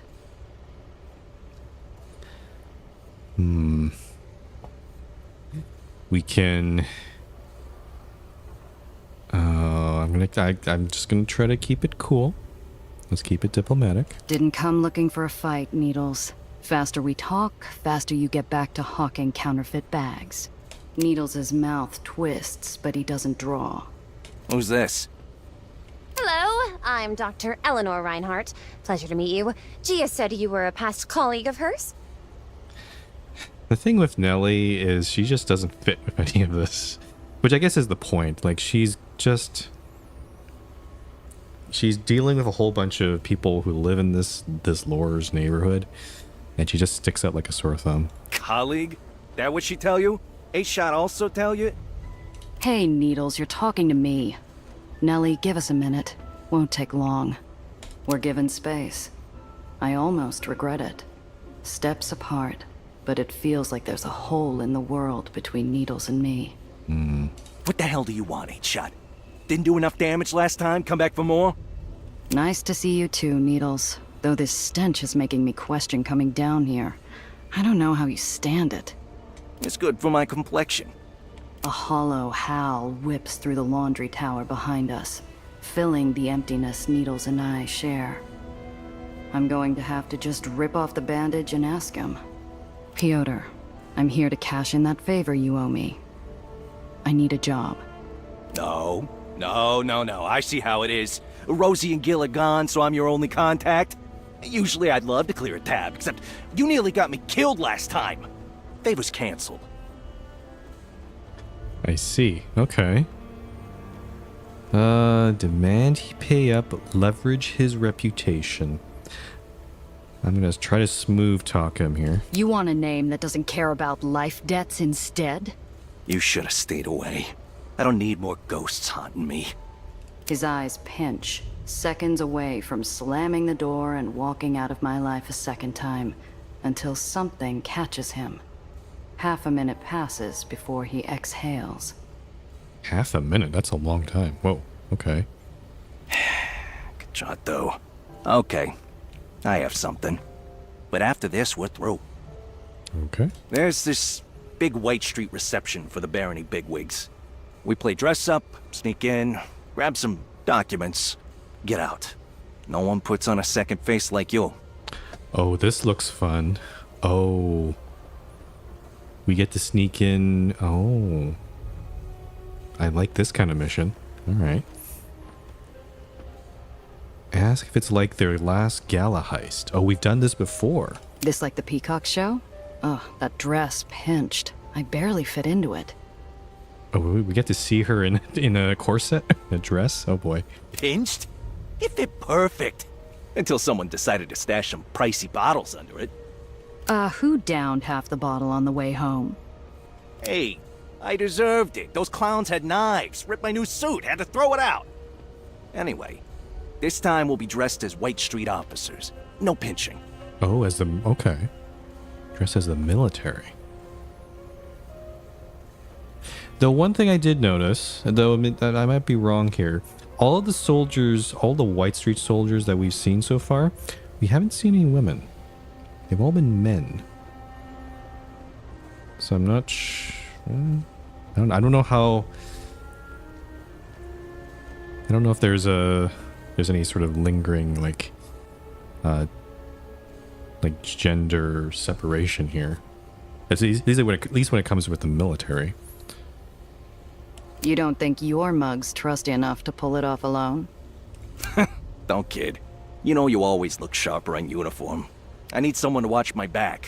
Whitecaps are hawks. Again, we're interrupted by the low howl of the laundry and the snapping of clothes held captive by the breeze. Too many lonely nights imagining this conversation run through my head. None are helpful. We haven't talked since that day with Zio. I still think about it. Funny. I try not to. And then there was nothing more to say. Wow. Yeah. No, whatever happened between these two, it was so bad. They're just keeping it straight to business here. Okay. I don't like it. I've worked with smugglers I like a lot less, but none of them scrape open memories like Piotr. But he's right. I need the work, and he's the only contact on White Street I have left. I'm in, but I need details. Where are we going? What are we grabbing? How much trouble are you getting me into, Needles? The newly refurbished Santa Anita Lodge. Battle maps. And boatloads. The gala's the top brass affair. This means we gotta blend in. Don't want to draw fire. I like a sneaking mission. All right. Sounds doable. But if you're getting me into that much trouble, I want payment up front. Okay, but only half. For the inconvenience fee. Inconvenience fee. Gonna need supplies, another uniform, another invite. Okay. I'm thinking a bit ahead here, but I'm trying to, again, I'm just opening up all the missions that we have available to us. I'm kind of thinking maybe we do this one first because our heat is 0 right now. I think we're going to do a lot of stealth, a lot of smooth talking, and it's better that our heat is at this level. It might go up after the mission, and then after that, maybe we can do something more brash, like the train heist or even the prison break. Yeah, I think that's what I'm probably going to do here. So let's see. I can talk him up to 75% up front. Use past relationship against him for 75% up front. Or take 50%. Let's try this one. That's awful. Nope. Last I checked, you were the one doing me a favor. 75%. The job's the favor. You're lucky you're getting that much. I could be talking to the bootleggers instead. Bootleggers? Desperate for help? Or got no one else willing to partner up? I know exactly which of our mutual contacts dried up after our last job. Mine were drier, but the reminder's still enough to sharpen his eyes into points. You want 25 instead? How about 0? No? Then it's 50. Meet me at 50th for the pre-show. Oh, and no tag-alongs. We can't risk extra bodies. Oh, we're going alone. So no... So no crests and no... Alright. Shut it, Needles. I'll come alone. Just remember the gear this time. Okay, let me just check the missions here.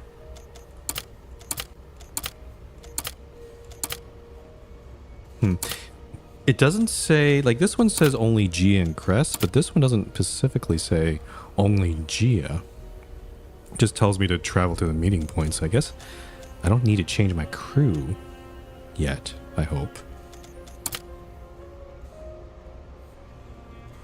But yeah, I think I'm going to go... I'm going to do this side mission to the commercial district. Oh, but that might... the problem with that might increase our heat. So maybe we should do this first. Yeah. Just heat is -2.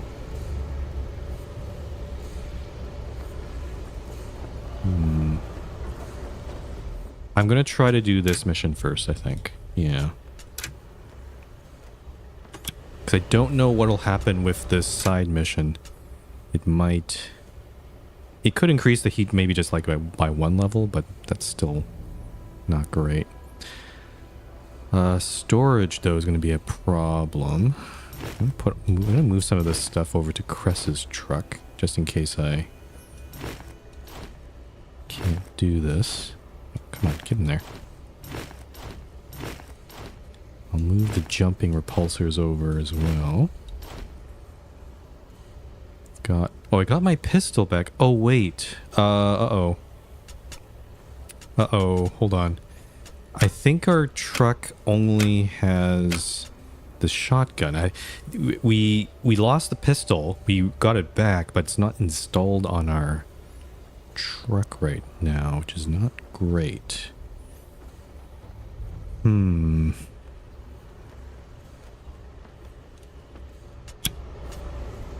Let's go back out. Did I save? Oh. Ah, yeah, it was, this manor was kind of sticking out. I think that that's definitely where we're going there. It's a lodge. Let's save one more time. Now the question is, do I go back down? I don't, is there going to be a car battle with this thing? It kind of feels like there might not be, but maybe just in case we should try going down here. The problem is we have to get through a checkpoint. And this is quite a far away thing. Oh, and we can't go through this checkpoint because we have contraband on our thing right now. We have this crate of luxury clothes. So we need to get rid of this first before we can reinstall the pistol.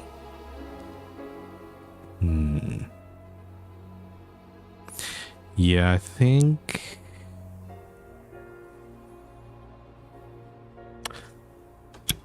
I'm going to go to the commercial district first just to get rid of this contraband. I'm going to go here first. I hope I don't run into any encounter. Uh-oh. Traffic's backed up for several blocks. Before I realize what's going on, I'm stuck headlight to tailpipe in a slow stampede of cars, all heading inexorably toward a white-cap cordon. There's no way out but through. Ah, shoot. Sorry for the inconvenience, miss. We're searching every car coming through today. If you wouldn't mind stepping out. Ah, shoot, we got caught. I'd rather not risk the search, but I'm not sure I have a choice. I could try talking my way past him. Or... that cordon isn't covering the whole street. If I gun it and steer into the gap, I might be able to get through before the Whitecaps can react. I do have that hooch locked up tight in the secret compartment, though. Maybe I should just let him search.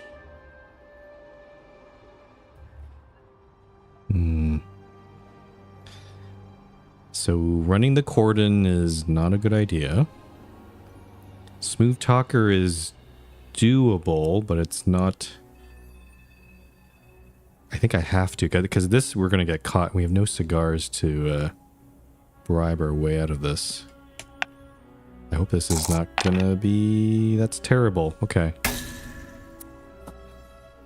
I'm going to reload here. This is not going to go well. I need to get rid of this dang luxury clothes that I grabbed. I can't... Wait, this guy's a fence though, right? Hold on. Was I not able to... Like this guy... You're back. Are you ready for the run? I need to prepare. I'll be... Fine, fine. I guess his fence services aren't available until I do that quest, to do that mission, so... It's not great. If that's the case, then... I just need to get rid of these clothes.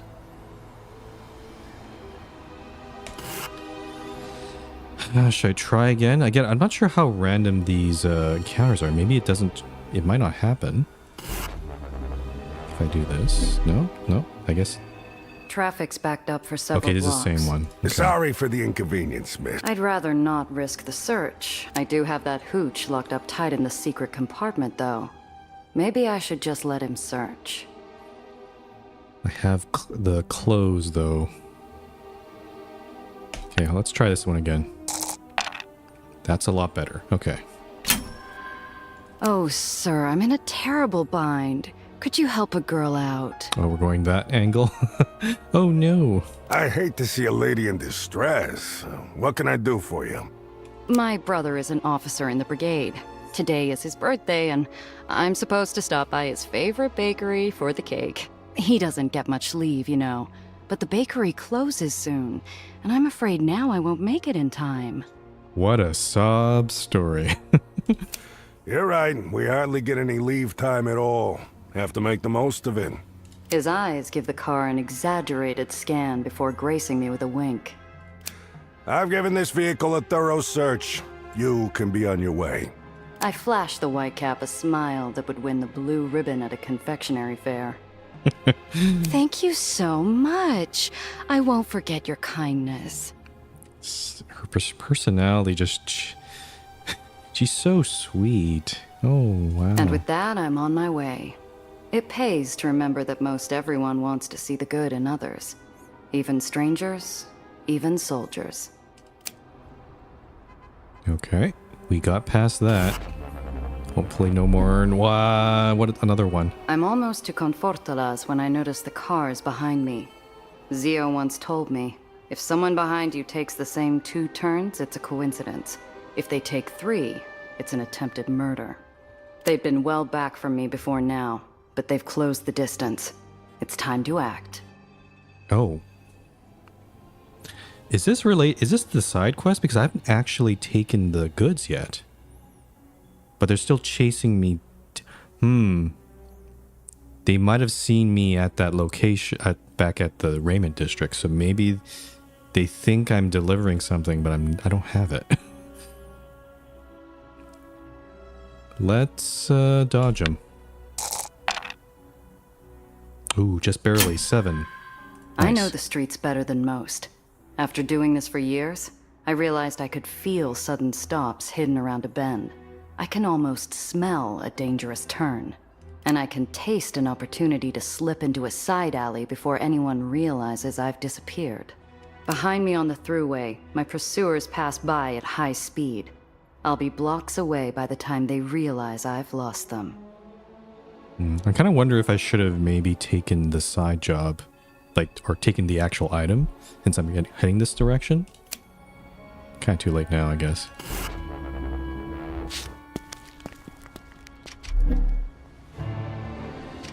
I see, so Confortalas is over there. I don't have the item, so I'm not going to go there yet. I actually Tinker's want to go Repairs and General Goods is a here. well-known front. I've got what you need. Show me what you've got. Hope you brought your wallet. Okay, let's sell these clothes. $20. Sell these ones as well. Oops. And now, okay, yeah, now we're clear. Anything else we can buy? Ooh, a machine gun. Long-range machine gun that fires multiple rounds. Requires line of sight. AP cost, projectile cost, 167. We have 330. We have quite a bit of money now. Creative cigars.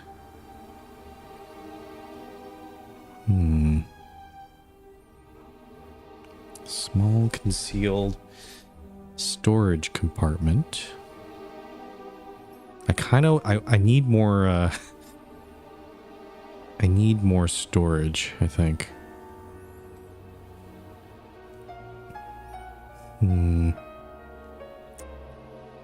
Machine gun is really interesting to me.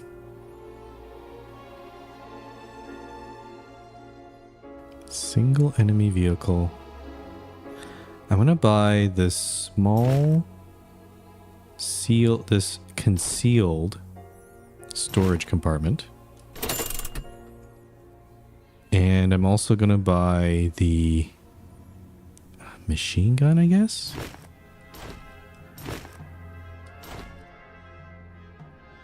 Yeah, I'll buy the machine gun. Because I want to install it instead of the, maybe the pistol, so. Watch your back out there. Alright, let's get back out on the road. And then we'll head all the way. Oh, that's another location we could go to. Okay. Shoot, I kind of wonder if I should have done the side quest first. No, sorry. I'm getting scatterbrained. I didn't do that because that might increase our heat if we did that first. Now the question is, do I go to the lodge first? Or do I try to install these weapons? Fortunately, this thing's all the way down here. I could also try taking the ferry all the way back to... I don't think it's... Yeah, we could go back to the hole and then do the installation there. Actually, you know what? Let's do this. Let's go back to the ferry. And go back here. This is a lot closer than the other place. Cool. And then now we can go here and install the machine gun.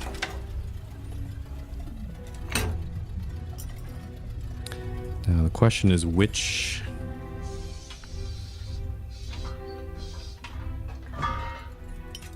Thing is, the machine gun is a long range, so it's like, I guess it could fire... It's still better than the pistol, honestly. So I will... Yeah, let's do... I guess it doesn't really matter which way. I guess I just have to choose one or the other here. So yeah, machine gun on the left, shotgun on the right.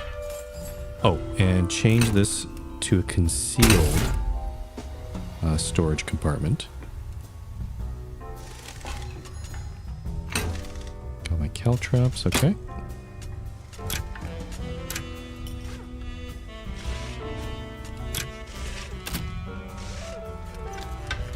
And okay, so we don't need this pistol. I'll just leave those in my stash. Oh, the jumping repulsors. Ah. Actually, I do want to change those out. So efficient repulsors, 2 AP cost. Wait, no, plus 3 AP. Okay, so the problem with this, though, is I could get the jumping repulsors, but I don't get any. There's no plus 3 AP here. I do get the ability to jump, but no. I actually don't like that. I think I'd probably only install the jumping repulsors if I have enough AP available.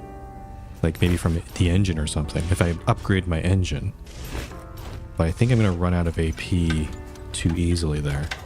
Got my repair kits, my tinker. And I don't think I'm going to be able to take Cress's flatbed, though.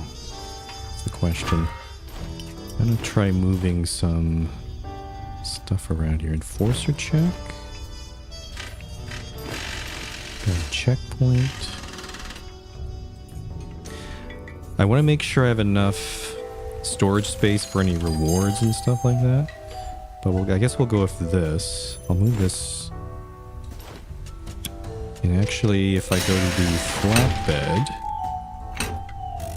this thing has 2 storage space. I'll put this one here. Okay. All right, I think we're good for now.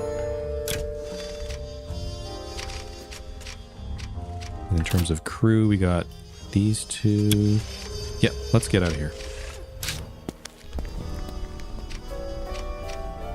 Take the city back. Take this thing all the way back. There doesn't seem to be any cost of doing this. Like, we're not pressed for time or anything.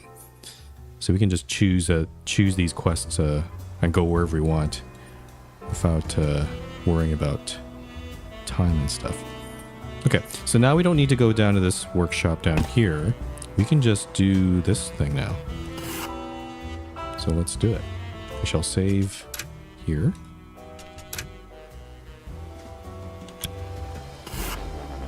Stick close. I'll meet you after we're done.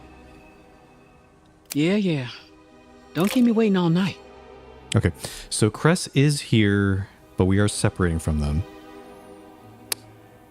If we have to make a getaway, then she will be able to support us. Needles is already there, leaning against a light post, stubbing out second thoughts and his last smoke. He's taken aback. What the hell is that? It's a car. What do you think it is? No. What the hell is that? Where the hell is the Chimera? Oh, he's asking about the car we used to have. I'll tell him the truth. She's gone. Don't kid. Nope. He waits for a punchline. I let the joke go stale. Sorry. Condolences. To Chimera. Beautiful machine. Wherever she is. Forget the car. You got my uniform. Here. Invite's in the pocket. Get changed. We'll see how you look. Find some privacy. Turn around. Block the view, will you? With a devious smile, equal parts poison and sugar, the scoundrel turns his back and taps his foot till I finally pull on the suit. My identity fades into a neatly pressed uniform. There's not a whiff of bleach or a stitch out of place. But Piotr clicks his tongue like it's painted in stains. Okay, so this answers the question. I guess it's not just men in the military. Women can serve as well. Shoulders too loose. He slowly runs his hand along my arm up to my neck, checking for faults with gentle fingers. Needles, the fit's fine. No one's noticing unless you draw attention to it. You forget where we're going? Top brass affair. Anyone who'd notice will be there. They see you in sloppy attire, they'll have you cleaning guns all night instead of grabbing maps. Then we'll fix it later. Right now, we gotta make the entry time.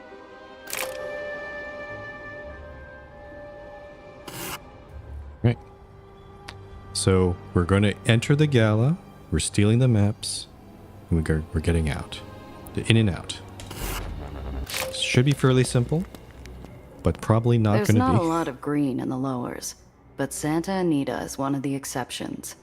After stashing my car in the overgrowth, Needles and I go through final checks, like remembering the steps to an old dance.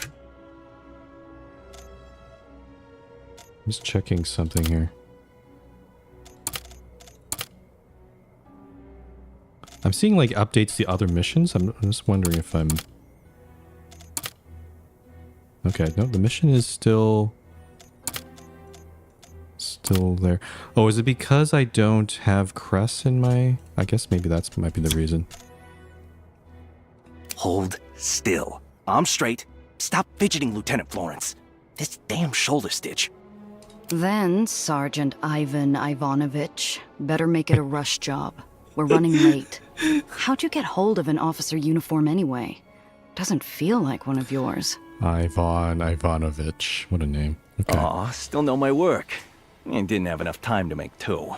Had to trade the laundromat owner. Cost me a very nice suit with silk. Otlично. Beautiful. Ah, so he made these suits. He smooths the wrinkles off my shoulders and steps back to appreciate his work. A uniform as fitted as his, but a rank higher in stripes. There. Now, play one of Eli's elite officers. Talk to him as his superior. Oh, he's probably going to enjoy this. Are you giving an order to your commanding officer, Sergeant? No, sir. Excellent bark, sir. Oh, wait, no, I got it wrong, I think. Oh, okay, no, I had it reversed, sorry. She's higher rank than him. Okay. I thought it was the other, okay. Remember, act like a bloodthirsty sadist who wrecks everything around you. Basically, just be 8-shot. My jaw pops. I should have shaken it off, but routine had lowered my guard enough to make the sucker punch dash red spots across my vision. I guess 8-shot is the nickname of Zio, her uncle? That's my guess. Unless it might be someone else, but I don't know.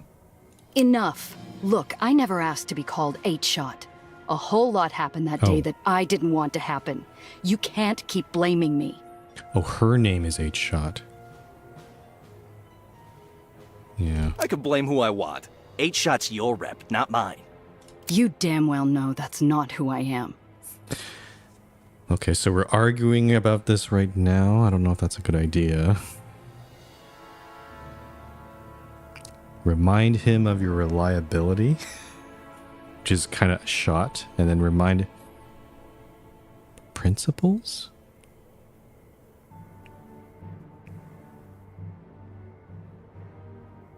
I might not have had Zio's rep, but clients trusted me.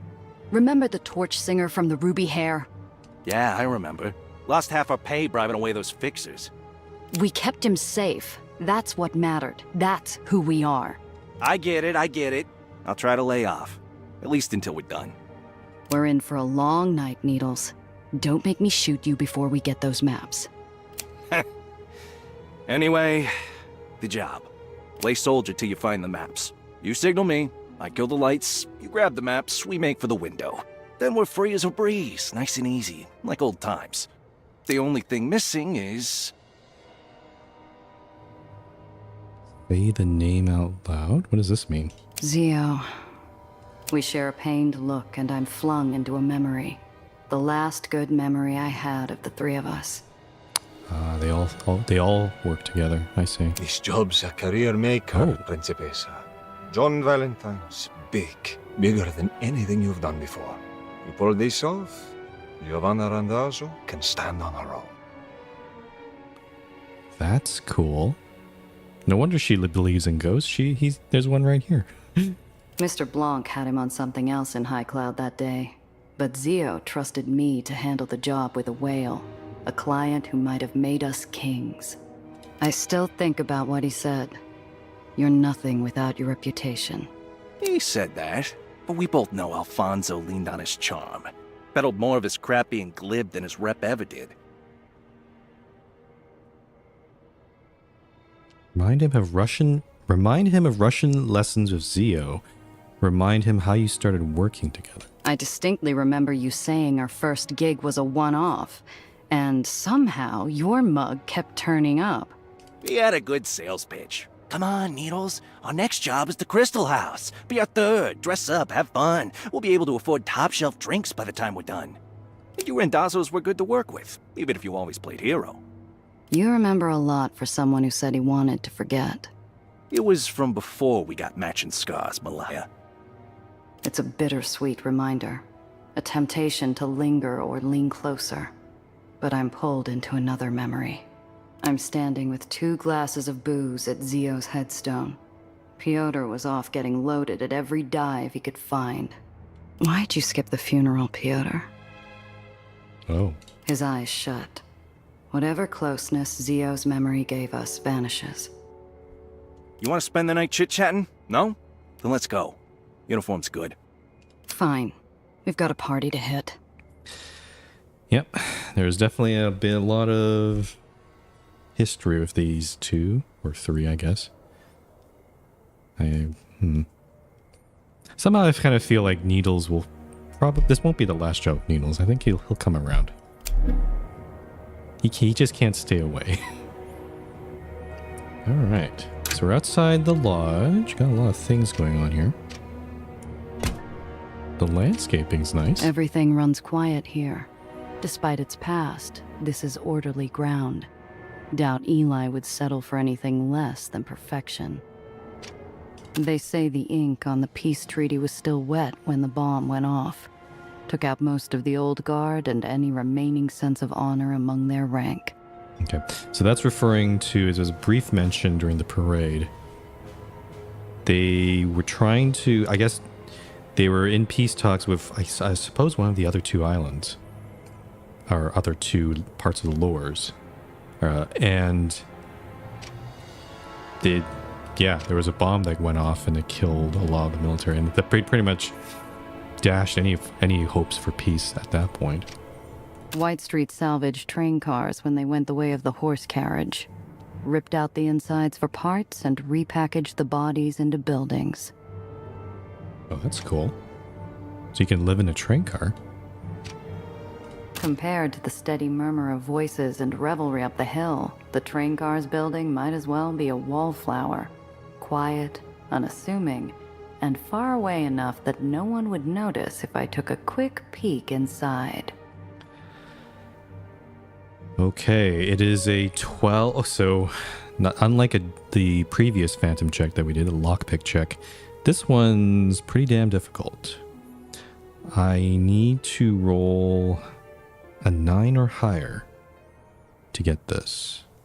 I'll try it. That's an 8. That is not enough. It's a flimsy lock. I should have cracked it as easily as an egg, but my pick scraped the metal like nails down a chalkboard. A stuttering guard's voice sounds off around the corner.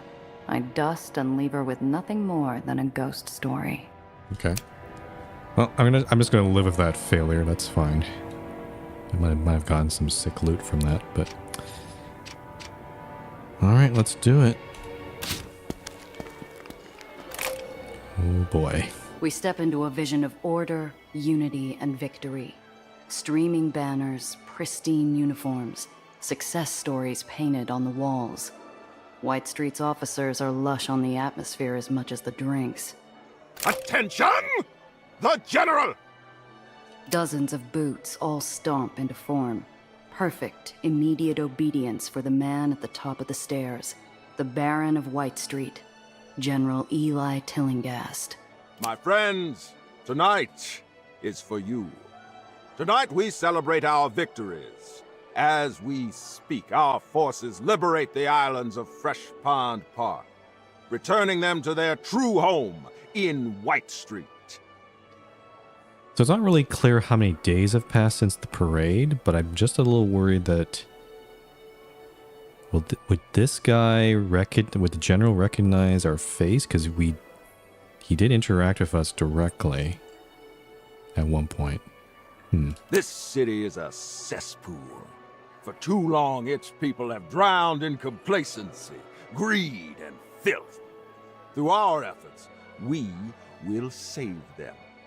We will give clean water, purpose, order, and above all else, a future. Look around you.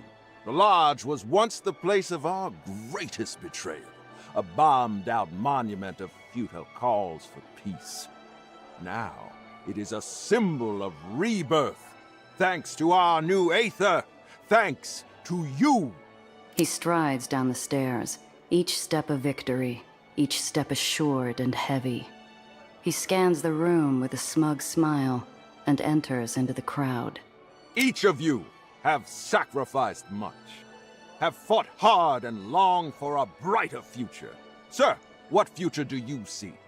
Oh, he's interrogating he's interrogating random people.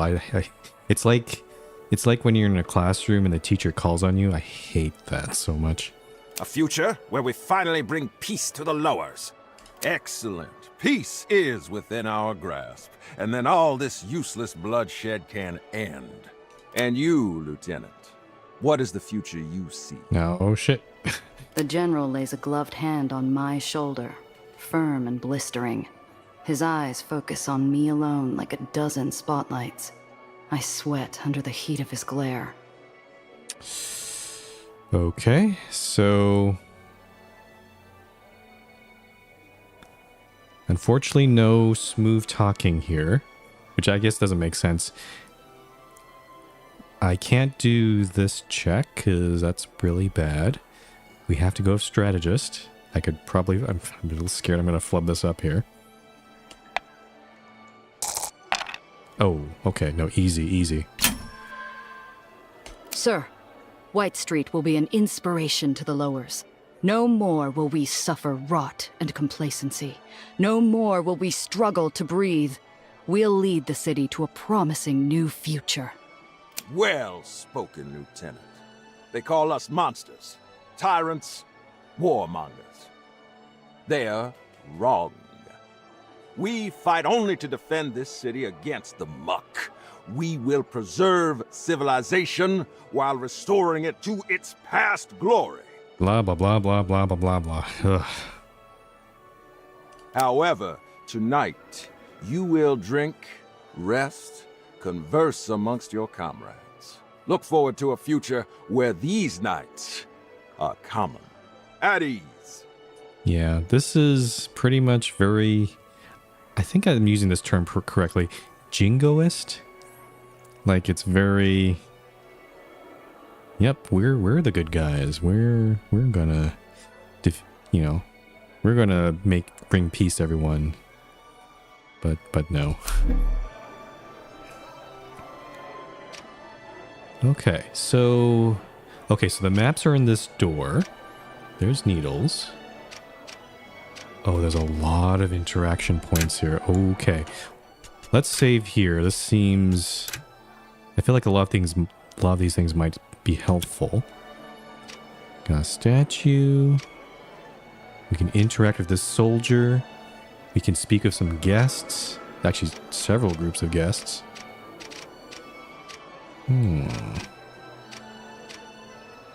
Let's look at this champagne here. I can taste dollar signs just by looking at the bubbly flutes. From the faded bottle labels, White Street's been waiting to put these out for a long time.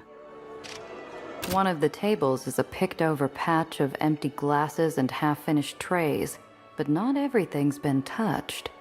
A lone bottle of champagne sits on the corner of the table. Oh, let's do some swiping. Ooh, just barely. Ooh, okay.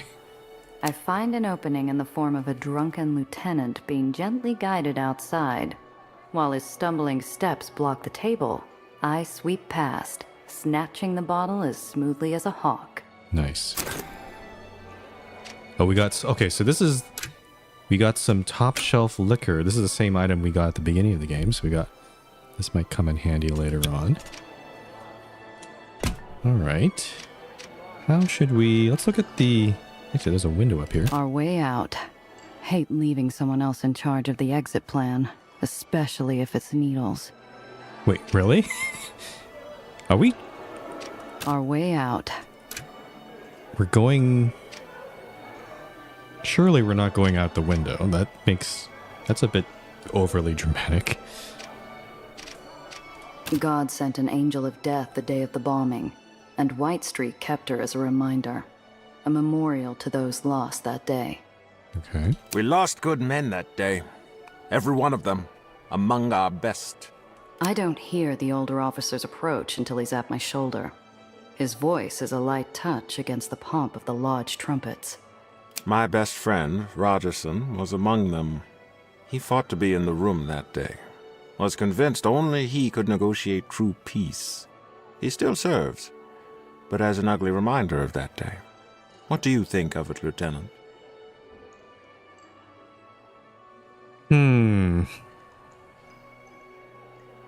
Was convinced only he could negotiate true peace. He still serves.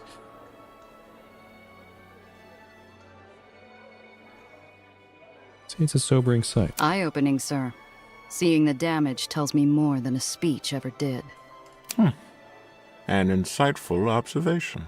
I was in the lodge before the bombing. We shared a bottle of whiskey on the stairs and a toast to an end of conflict.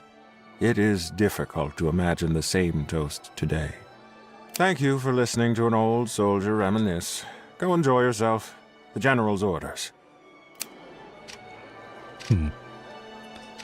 Okay.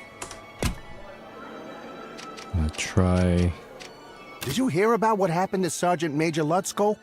Someone ought to put a muzzle on those intelligence mutts. Ah. Yep. Again, even within this military's... This regime is supposed to be all unified, but in actually a lot of cases, they're not. There's usually a lot of factions. So in this case, we got the scrapyard sergeant and the intelligence. We saw that earlier, actually, in yesterday's stream. A group of red-faced officers emerge from the door to cool off with champagne and socialization. The door swings shut without a click. And you can, yes. Definitely other people in the regime will have opinions about that. Gregson? You missed him. He snuck out after the general's speech to play hooky with his girl. He's been too busy to see her since they put him in charge of overseeing train supply lines. Train supply lines, huh? Wonder if he'll run into that person during the train heist. You will not speak. You will not think. And next time you will bite your tongue before you spread fanciful stories about an escape from the tomb. Am I clear, soldier? Oh, okay. You know what? I'm actually really glad that we, interesting. I'm actually kind of thinking about this, because we're doing this mission first before we did the train heist, before we did the escape from the tomb. It kind of makes me wonder if I did this after doing any of those missions. This dialogue would probably be different. They'd be probably panicking me like, oh, this someone. They'd probably be like a lot more alarmed, which might change the whole vibe of this party. But they seem pretty calm right now. Maybe that's a good thing. Maybe this might help us get the maps easier, perhaps. I have to look at other people's playthroughs and see if that changed or not. I should have been assigned the Dreamland mission. I've been dreaming of making Swiss out of Marm's little dough since the day I joined. Marm's little doughs. Huh. Why are we even waiting to invade? Everyone knows they're too bloated. We should strike now, before that old hag dies. Oh, I guess Marm is the leader of Dreamland? Apparently I can keep talking to this guy. The doughs are all bear cats. If we let Marm's second take over, they'll maul us. The doughs are all bear cats. If we let Marm's second take over, they'll maul us. Okay. All right. I think it's time to initiate the stealing. Through a crack in the door, I spy freshly drawn battle maps stuck to the table by a fistful of pins. All that's left to do is call Needles. Okay, so the plan is Needles is going to cut the power, and then I'm going to pop into that room. I meet Needles' eye from across the room filled with uniforms and firearms.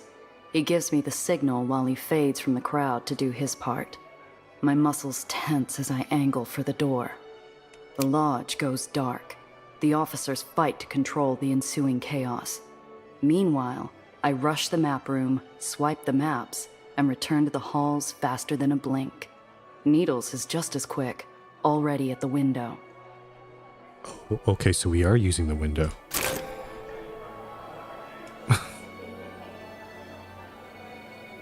Okay. The background music and sounds, it doesn't sound like Panic, though. I kind of wish they added a little bit of that. It sounds still very calm, which is kind of off. Kind of doesn't match the vibe here. But yeah, let's escape through the window. Needles, where's that damn rope? Something glints. The barrel of a gun drives into my gut. His breath's hot, daring me to move. Oh? The maps ain't shut. Oh. We're being betrayed here. Bastardo. Why? Why? For your screw up. For for the torture, for getting Alfonso killed. Pick one. I saved you. He doesn't move. Blood pounds my ears.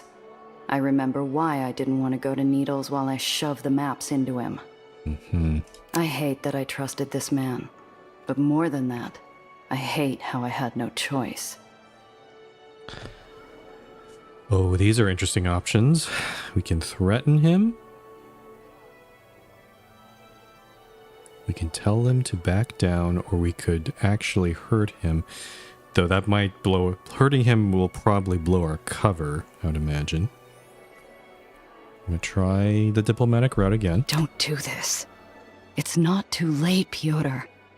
I feel the tremor of his arm and imagine his face in the dark, grappling with if I was right.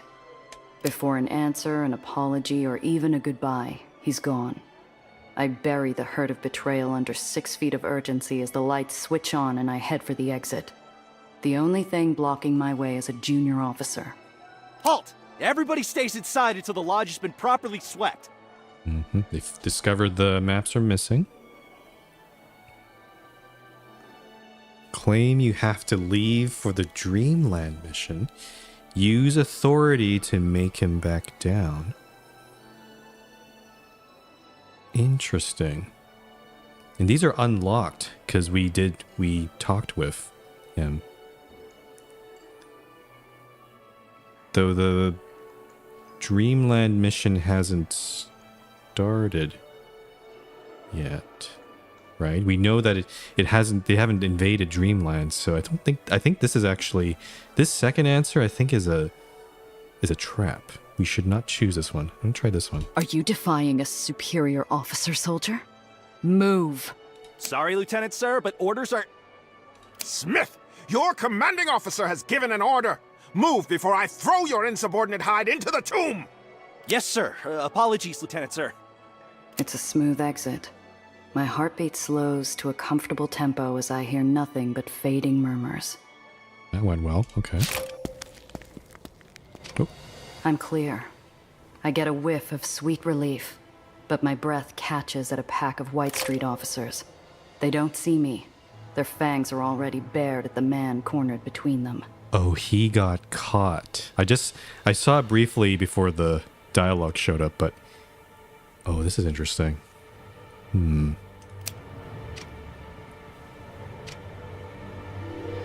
How should I play this then?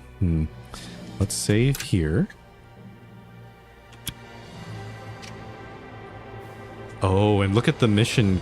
So I have 2 options here. I could leave him, I could leave Needles, or I could save him.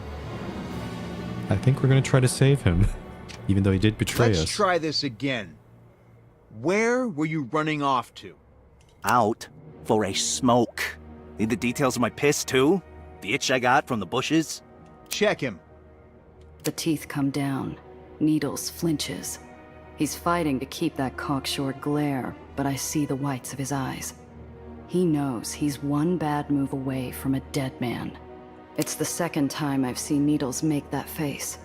The second time I've had to decide whether to risk myself by grabbing his hand. Oh, we're getting hints of the mission that they went on with, the bungled mission where Zio died. What were they doing? He's about to fall off. Were they on like a ship or something? I don't know. If I don't run now, I lose my exit. If I do, I leave Needles for dead. Just like back then, I only get to pick one. We're going to stick to our principles, because apparently back then we did choose to save him. So let's be consistent here. Damn it. I couldn't leave Needles then. I can't now. Exactly. Okay. You! What are you doing with that man? Sir, we found him sneaking about while on patrol. Let him go. He's one of our test infiltrators. We're conducting a security drill on response times. We're checking how long it takes soldiers to suspect that think face. The officer's hand only tightens on his side piece. This guy isn't a greenhorn.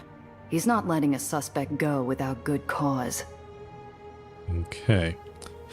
So I guess you could have I guess it's kind of nice. Yeah, I guess you could have gone into this with high heat, and that would help your daredevil skill, and just try to, you know, force your way through this. But in this case, we're going to be a smooth operator here, and go for this one. 8. Could have failed there, but... Ivanovich, you're late for Operation Fox. Clean yourself up before I report you for your disgraceful attire. An urgent message to play along strains through my soldierly disguise. Needles receives it. Shaking off the officers like he hadn't been seconds from a bullet, he marches up and checks my pristine lapels. Ow. Whose fault is that? Where the hell were you, Florence? You should have stopped them before they split my lip. Your performance was sloppy. If you'd been more subtle, you wouldn't have been stopped. They're basically pretending in front of these guys, but she's also telling him, yo, you actually did get sloppy by getting caught like that. Sloppy? My performance was fine until... Enough! Apologies, sir. We'll leave you to clean yourselves up. The air's an Aether canister waiting to blow. Each silent step away from the lodge nudges the pressure higher and higher, until something bursts. What the hell were you thinking? You did this last time! You played hero and everything went to hell! Why'd you have to come back?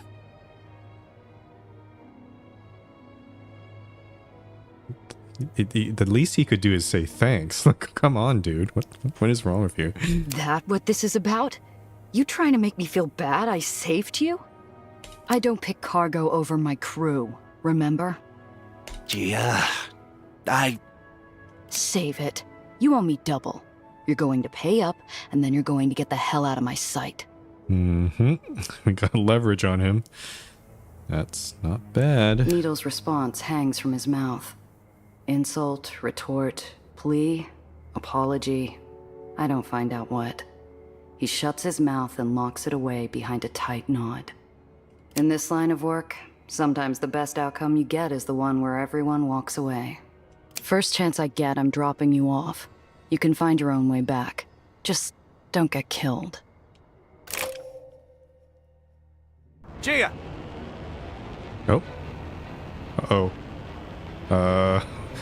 Well, we're getting a car scene here. Damn it! They must have found out about the maps. Yep, I knew it. I knew that there was gonna be something at the end of this. It's too easy to just sneak away. There's got to be something here. Damn, memory lane wasn't bad enough. I needed to get shot at with you again. Then you shouldn't have torpedoed the escape plan. Need to find another route. Okay, I'm also glad that we did all the car, like all the we installed the weapons and all that before we did this mission. So, let's see how this goes. AoE abilities. Oh, this is for the caltrops. Can hit multiple vehicles at once. Use them strategically. Hitting several enemies in the right spot can turn the tide of battle. What the hell did you two do? Oh, The whole Cress is here too. island's lit up. Later. All right, what do we got here? We got a bunch of buy. Wait a minute. Hold on. So these three are bystanders, but there's an elite White Street officer here on my left and my right. Oh, they got us surrounded, and dignified White Street officers behind us. These ones have a lot more HP than these guys. Eliminate all opponents or survive 5 rounds to escape. Caltrops. The AoE of this is pretty small. Yeah, these aren't... I think I need to... I'm not going to use a caltrops because I think... I want to wait until these guys are a bit more grouped up. Should I try to take out these guys first before I get to these guys? Maybe. I don't want to... I also want to try to avoid ramming unless I need to. The shotgun is pretty cool. I could... This will do 5 damage. I could take this guy out right away. Let's do that. Let's shotgun this guy.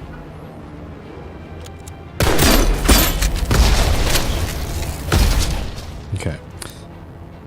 And then, yeah, these guys are going to have to come back. They have to get around these bystanders. Let's see. Should I try? I could shoot the machine gun from here. Actually, yeah, why not? But unfortunately, that's only going to do 4 damage. And then I have to choose. There's a barricade at the end of this round, and then this lane ends. Oh wow. Okay. I'm gonna move up a bit. We'll end Gia's turn. Now we have. This is the first time we're using Cress's old truck. Okay, so you can ram with this. She can also repair.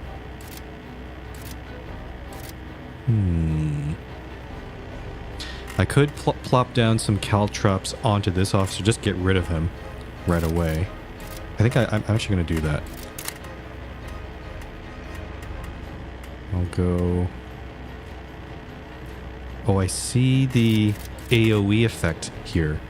So I don't actually have to go all the way down, necessarily. I could go... I think I can go like this, right? Yeah. Nice.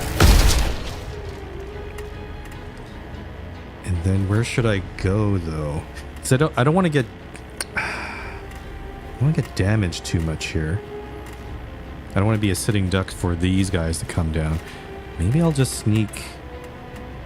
I could just sneak behind Gia's car, maybe.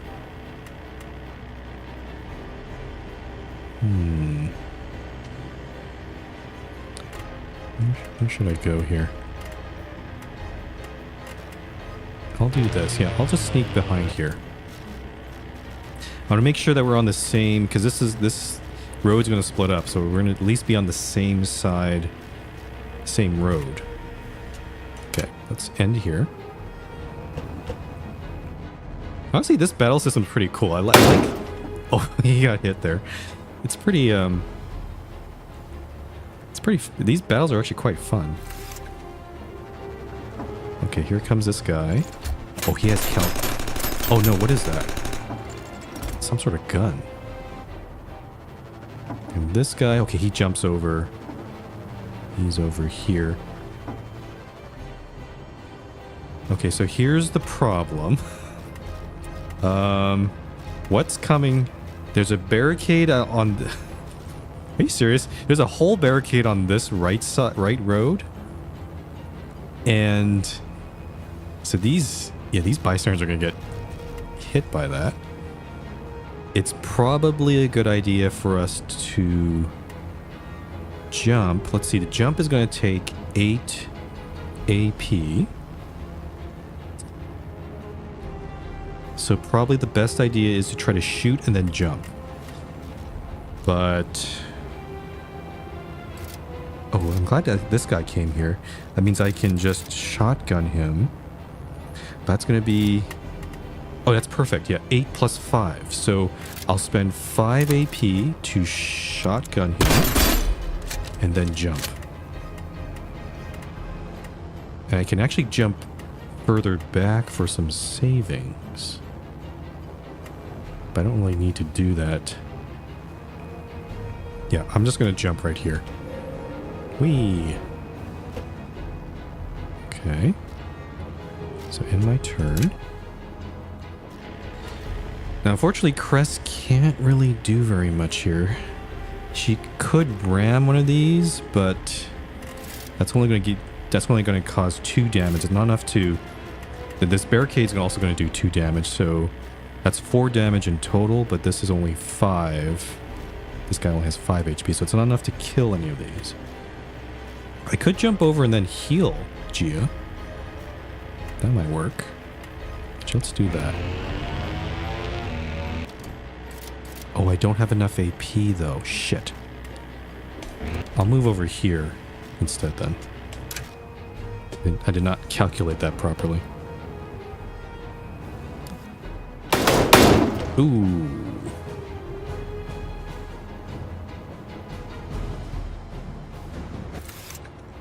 Okay, here they come. Oh, they're going in front of me. 4 damage.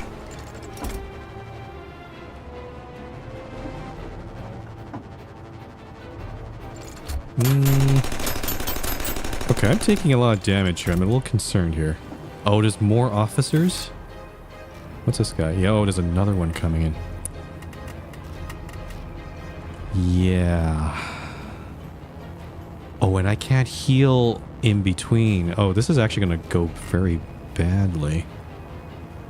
And there's a barricade on this side.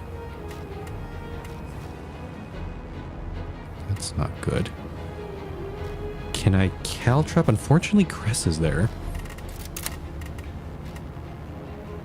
Ah, I think I see a way out. If I can get to here and then caltrop. That's going to be 9 AP, but then am I able to get out of the way so I don't get damaged again? I'm going to try it, but I think this might be a bad idea. I caltrop both of these guys. So this guy's going to die. This guy is going to take 2. He needs 2 more damage. I can at least move my way out over here. I'll just go over there, so it forces this guy to move around me. Yeah, okay. And then, what can Crest do? I could move... No, that's going to use up all my AP. I only have 10 on this truck. I could try ramming this officer to ensure that it takes 2 damage and then it dies at the end of turn. Yeah, you know what? I'm going to ram this forward. Okay. And then... Shoot. Unfortunately, I can't heal Gia's car.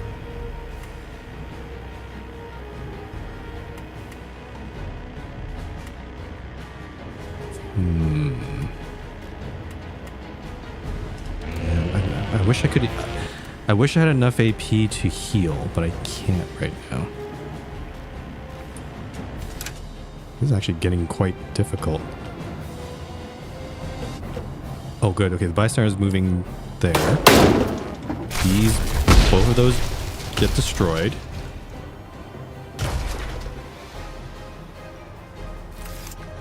Okay, this guy, I don't know if he has enough. Oh, what is that? Oh, a grappling hook. Wow.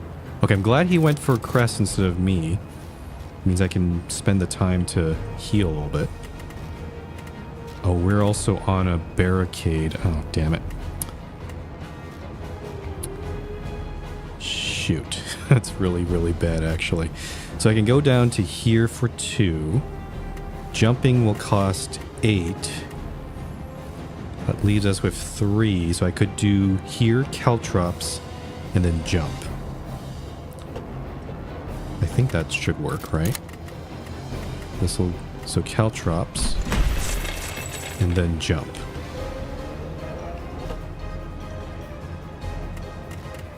And I'll stay there.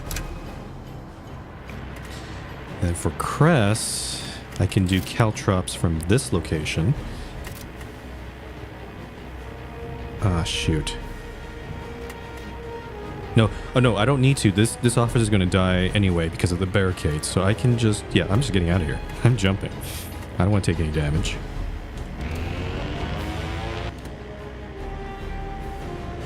Okay. Cool. Great balls of fire! There's our exit. Wow. That was a little bit hairy, but yeah, that was fun. I like that.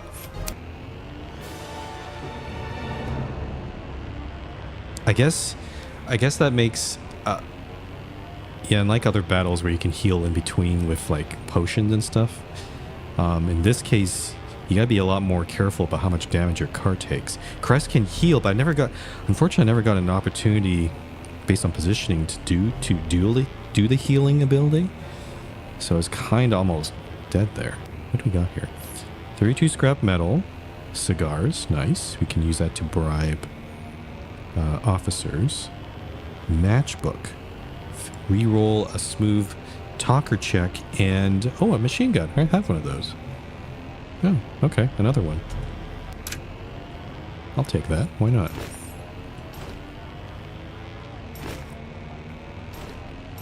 Oh, and I'll put the cigars definitely in Gia's car there. Stop! Stop! Here's good. I got a hidey hole. You should dust. Oh, I also did notice our heat did increase from that, which makes sense because of all that kerfuffle.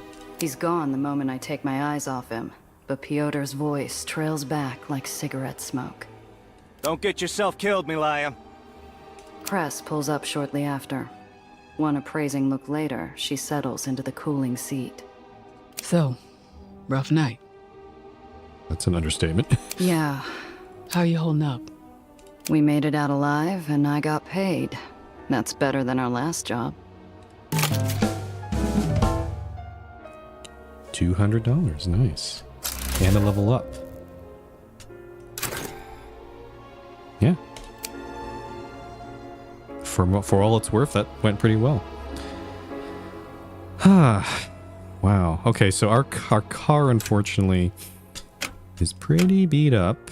Yep, 5 out of 17 health. So I could go back to the hole and do some repairs. I think we should do that. And same with the flatbed as well. Yeah, let's do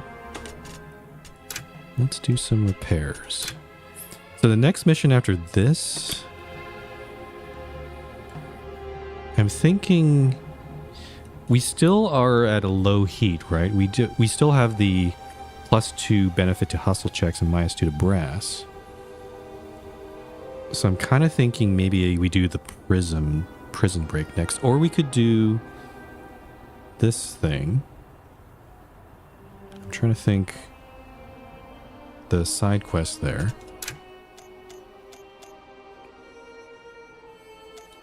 Yeah, actually, I'm going to do the prison break. Yeah, let's do this one.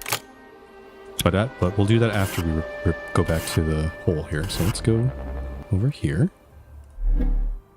All the way back here.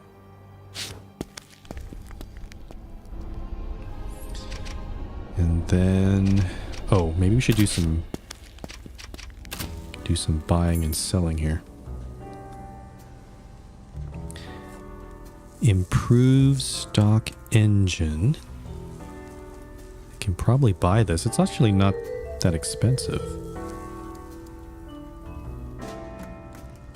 Yeah, I'll buy the new engine. Oops.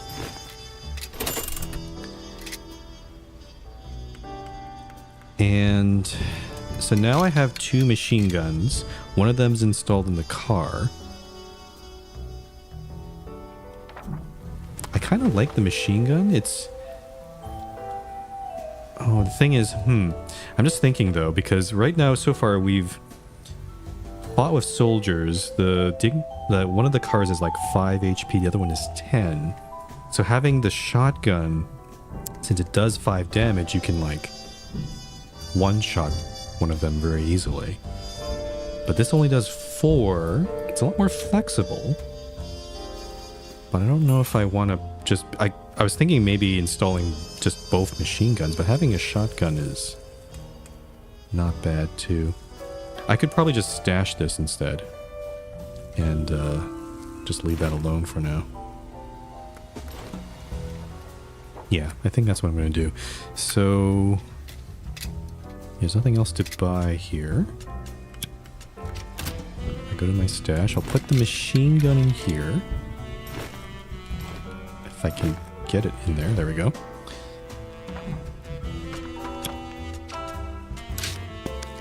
If we go to the garage.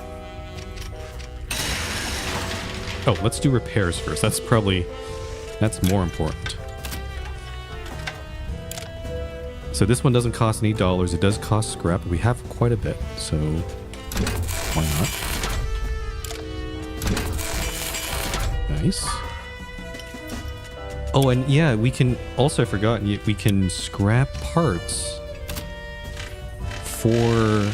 scrap parts to get more scrap if we need to. We don't really need more scrap right now, though. I think I'll only do this if we have like an immediate need to do so. So I'll keep everything in my stash for now.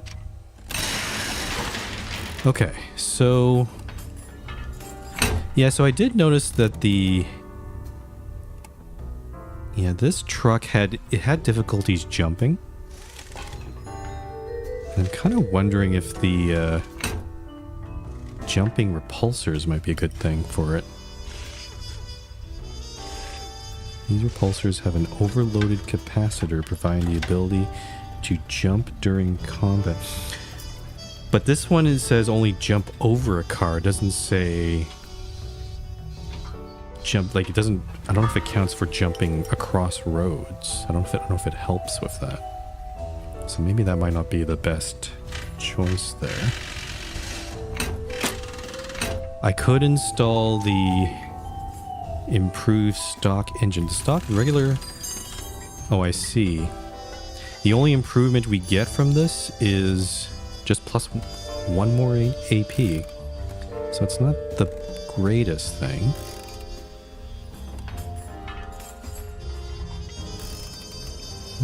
I'm actually kind of thinking healing takes 3 AP. Yeah, you know what?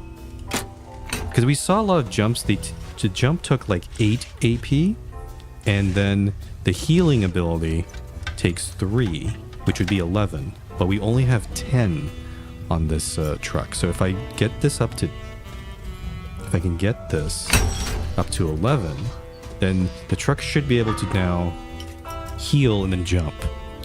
If we run into that sort of situation, I could install this onto the Gia's thing. That'll help us do more things, but I think this is a better choice. Yeah, because healing does seem quite useful. I should also probably try to get armor for this thing. I don't have any other armor though.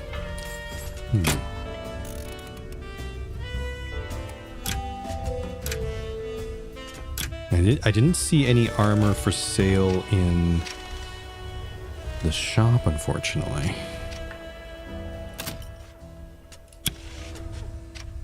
Okay. Let's save here. Let's do some leveling up. So at this point, because so far I've been trying to level up with these skills, which I think have been useful, but we're getting to the point where we just had our first battle where it was a bit challenging. So I'm trying to think if it might be time to start looking at some of these abilities. I think these two, well, Risky Business seems interesting. Though we're not going to get too much more AP from that. And then we have Sabotage. Actually, Sabotage is pretty good, but I don't have the ability there.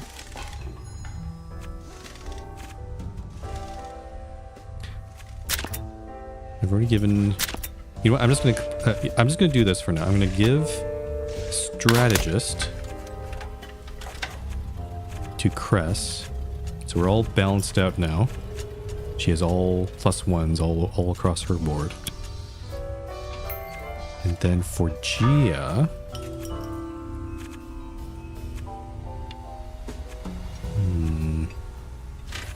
jump costs 0 AP. That's a really good one, actually. But also tune-up is really good. +1 gain 1 heal, basically heal 1 HP per round. I think I will try to take one of these.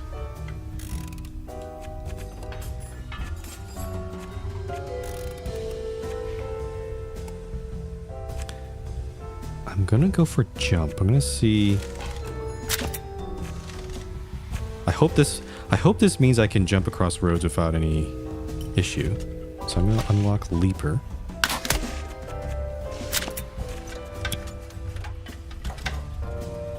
Okay, I think we're good.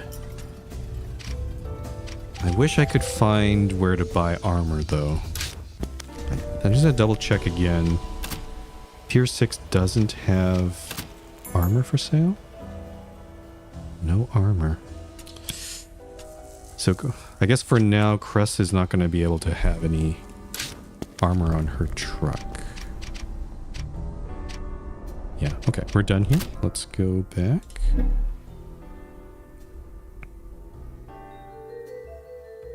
I should probably check my inventory. I should have made sure I... Oh shoot, I forgot about the this engine. Shoot. I should have stashed it. Can I go back? Crap. Can I go back at all? Okay, good. I can go back without penalty here. We forgot to move this thing. Oops. It's the wrong. Yes, so for now, I'm just going to put this guy there. Yeah, I'll leave it like this. If we need to scrap these or sell these, we can. We have enough money for now. So I think we're good. All right. Now we can go back to White Street.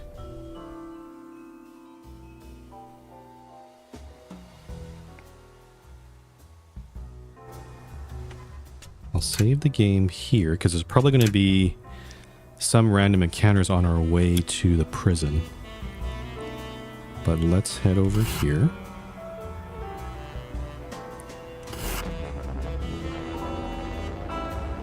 Oh, the no barge encounters. we're using is a rusted corpse left on the side of the road, half buried in trash and waiting for someone to put it out of its misery. Two figures wave us into the shadows.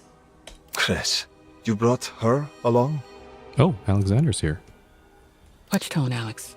She does good work. You even said so. One good deed means little. I hope you're right about her. You know I can hear you right. I thought we were on his good side. Ugh, don't mind him. Hi, honey. It's good to see you again. We ready to go? Here. Grab this morning. Plates, tags, all good. Had the permission papers drafted in the archive. Should pass at a glance.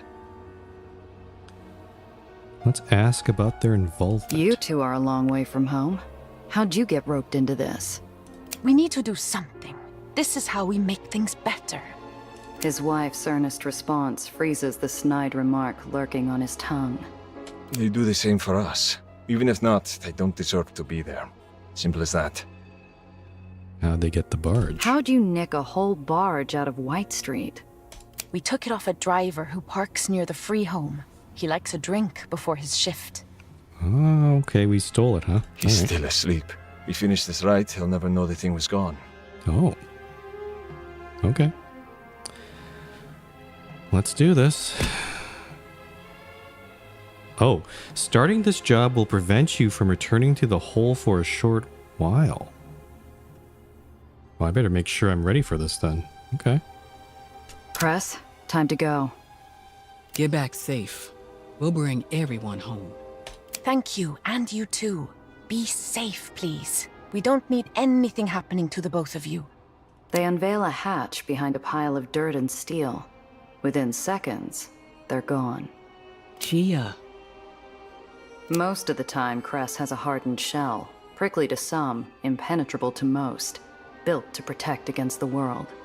She turns to me, defenses up, but a vulnerable seriousness radiating from her. I'm not leaving those people stuck in that hellhole. You're running interference. I need you to get me there and get us all out again. If anyone sees us, it could blow the whole thing. Don't worry, Cress. I'm on the clock.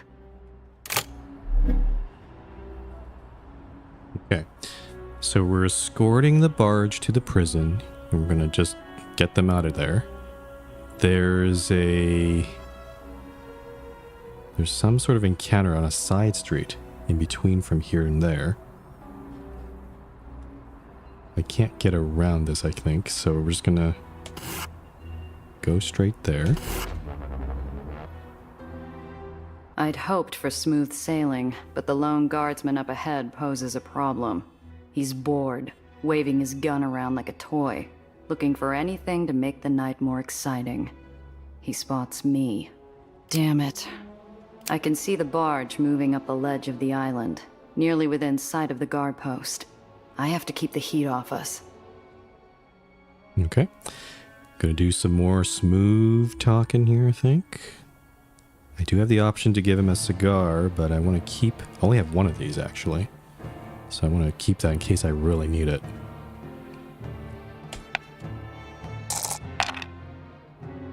Nine, okay. I'm no damsel, but I do my best impression. I mess my hair, widen my eyes, and drive up to the guard. Oh, we're going to do some acting here again. Oh no, I'm a damsel. Oh no. Sir, help.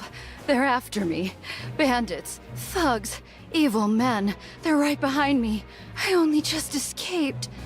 Oh, poor me. Oh no. The guard shoots me a grin more bloodthirsty than reassuring. Oh. He thanks me before sprinting off to rain vengeance on my imaginary attackers. Okay, he took... a lot of these soldier folks are not great. They're not great. Not great personalities. Nice work. We're through.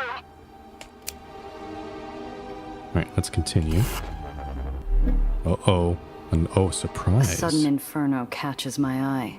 The glint of polished boots and oiled rifles reflect the devilish light as White Street thugs ransack a storefront on fire, its wares spilling into the street. Oh no. Find the contraband! Find the traitor! A shopkeep steals away from a back window, carrying a bulging sack over his shoulder. His leg catches the sill, and he falls to his face. Guards are rounding the corner, seconds away from spotting him. Oh shit, we're getting distracted by another incident here. Cress, I might have to make a detour. What's wrong? I have to help someone. Won't take more than a minute. Don't you blow this, Chia. Okay. So fortunately we can do a dodger action here. We can distract soldiers by leading them away. I think I have to do it. Yeah, this is almost... I almost can't fail this. Yep, 8. Ugh. Kind of... It's a gamble, but a man's life is in the balance, and I figure I can tip the scales. I slam the accelerator, bursting around the corner and through the guards, tearing a path past the cars and into some side street. The Whitecaps give pursuit, but their lumbering rides weren't made for tight corners. I catch a glimpse of the shopkeep's shoe as he jumps the fence and makes good his escape. Nice. Maybe we'll run into that shopkeep later and he'll thank us for this, so hopefully this was worth it. Chia, where you going? I got it under control. I shake my pursuers with a few clever switchbacks and downward dive before making it to where I started. A bundle sits nicely where the shopkeep had recently escaped. Oh, okay. Oh, we just get our reward. A crate of cigars. Well, would you look at that? How convenient. Damn it, Chia. That was too close. Well, we got cigars out of that. Okay, hopefully no more surprise encounters. I load my car onto the barge and take over at the helm. Garbage day has no exceptions in White Street. We arrive right on schedule and the guards wave us through without a second glance.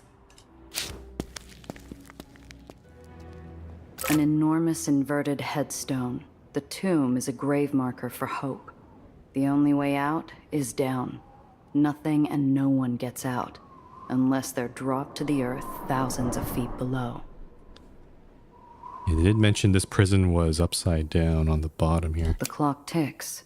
Cress and I wait in a darkened bank of smoke and cloud. 10 minutes late. They'll show up. Just watch for their signal. I massage pins and needles out of my thighs while we sit, unmoving. It's only a matter of time before someone comes around to ask questions. Cress, get down! Cress ducks under the dash while a massive shadow swoops alongside us. A groaning barge burdened with thousands of pounds of waste, driven by a man oblivious to our cold sweat. Hey there, slow day, huh? Yeah, just waking myself up. Hey, oh, I get it. Nobody's busting you for taking a 5. I was just taking a break myself. Mind if I join you? Oh no.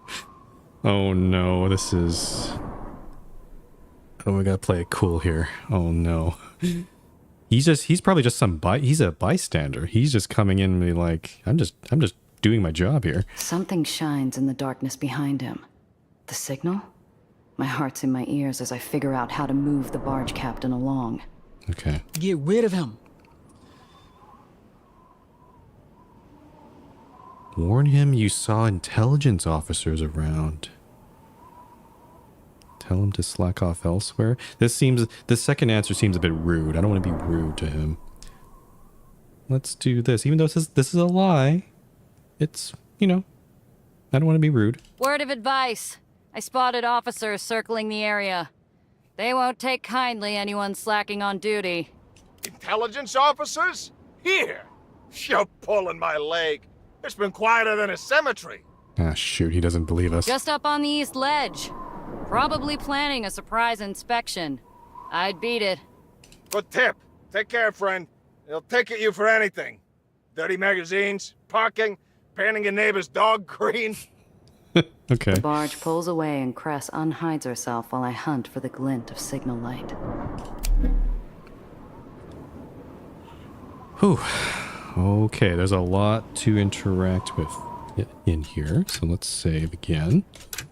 Got 95 saves here. What do we got here? We got a trash chute. Blown out turret. Observation booth. Searchlights. I guess we're trying to look for a signal amongst one of these, huh? Let's look at the trash chute. Cress, there's the chute. A pencil-sized light in the mouth of darkness. Oh shoot! Oh crap! No! That's where we're supposed to find our signal, but I don't want to look at that yet. I want to look at the other things. I think because I have just like what we saw at the ball at the lodge. Because we looked at other things, they might give us an advantage for checks later on. So I'm gonna look at these other things. Searchlights pan back and forth, waiting with a hair trigger to light the sky on fire with enough ordnance to sink an island. Mm-hmm. An observation booth surrounded by darkened glass and the big blue nothing. I hope whoever's on duty is taking a nap. Guard post there, okay. Many attempts have been made, and each time it's made clear. It doesn't matter how much firepower someone brings, the prison remains unassailable. Is that all there? Trying to look if there's anything else. Okay. Alright, now let's look at the signal. Cress, there's the chute. A pencil-sized light in the mouth of darkness. Adrenaline and hope are the only things keeping the Aetherians from losing what precious grip they've got on that chute. Oh boy. That's them! Go! Oh boy. That's pretty scary. Wait, searchlights first. Move around this, yeah, so we can shoot them out or move around them. Moving obviously is a lot better choice here. Yep, easy check. The barge is a heavy dance partner, but with me leading, she moves with the grace of a ballerina. We leap from shadow to shadow, dodging out of sight until we land near the chute. We pull up on the tomb and look up into the darkness like gravediggers plundering the ancient world. Except the weathered limbs, calloused fingers, and gaunt faces in this sarcophagus are very much alive, waiting for us with anxious vitality. Get in! On it! Lucy, help Owen down! How many... I don't know if we got a mention of this earlier, but I wonder how many prisoners are we taking here? I don't know how long they were clinging to the chute, but I hear relieved groans and shouts as several bodies thump onto the bed of the barge. Thank you, miss. Any later and we would have been grounded. Don't thank me yet. We still need to get clear. Cress, where are we heading? Far bank. Good job keeping them off us, Randazzo. Okay. The tomb's guards buzz around looking for us like angry wasps defending their hive, but we're safe from their stingers. For now. We ditch the barge at the harbor, hustle the Aetherians into our cars, and make tracks. Okay. So we're not quite done. We have to escape across the city, but they're probably trying. There's probably going to be an encounter on the way there. So the drop-off location's here. Okay, so this one we are taking this road. We're not going through that checkpoint. That'd be kind of silly. Alright, let me quick save here. It's probably going to be a battle here. Let's. Nope. Here. We made it clean. Okay, surprising. Cress points to a wall of nothing but discarded machinery. But then, I see it. A small Aetherian symbol. The hidden door opens before I finish hiding the cars. Paupers must be watching. Gia, no matter what, stick close. I mean it. Oh, apologies again for the noise if you can hear it. They're doing construction again downstairs. I've been doing it for like several weeks now. It's been taking a while. Where are you taking us? Home.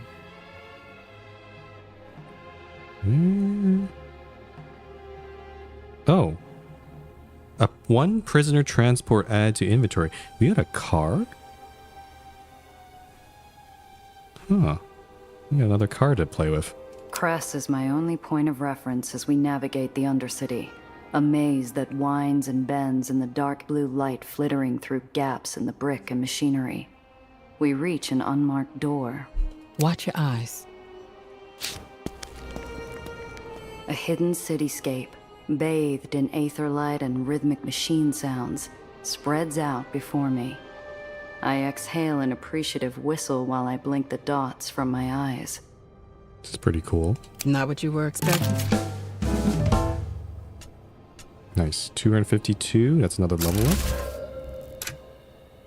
Yeah, this actually, I thought this was a lot more like this Undercity was a lot more constrained, like more like a sewer system, but this is actually pretty impressive. This is amazing. Yeah. We've had a few decades to figure it out. Long embraces, teary faces, and inside jokes coax tired laughter out of the Aetherians as they reunite with their friends and families. I can't remember the last time I talked to my folks like that. Not since Zio died. The tomb had aged them, but the promise of safety rolled back the years, returning them and their loved ones to better times. You all right? I'm better off than them. They've escaped the tomb, but they're still prisoners. We'll have to beg another Baron to take their contracts, and then this whole thing starts over. Okay, so they're still not out of the woods yet. You got them out, Cress. Everyone got to walk away. Sometimes that's the best outcome. Oh. Actually, correction, they're not doing construction downstairs. They're doing vacuuming in the hallway. That's what I'm hearing. It's actually on the same floor. Okay, well, never mind. It shouldn't be. Cress? Hey, is Owen settling in okay? Yes, thanks to you. He'll be fine. We all will. But, I'm actually here to tell you Iron Hand's looking for you. Iron Hand? The Aetherians around us stare sympathetically. Some even shrink away with looks of guilt. Why did they look guilty? That's odd. Yeah, I have to deal with this. If I'm lucky, it won't take long. Stay here. What's going on here?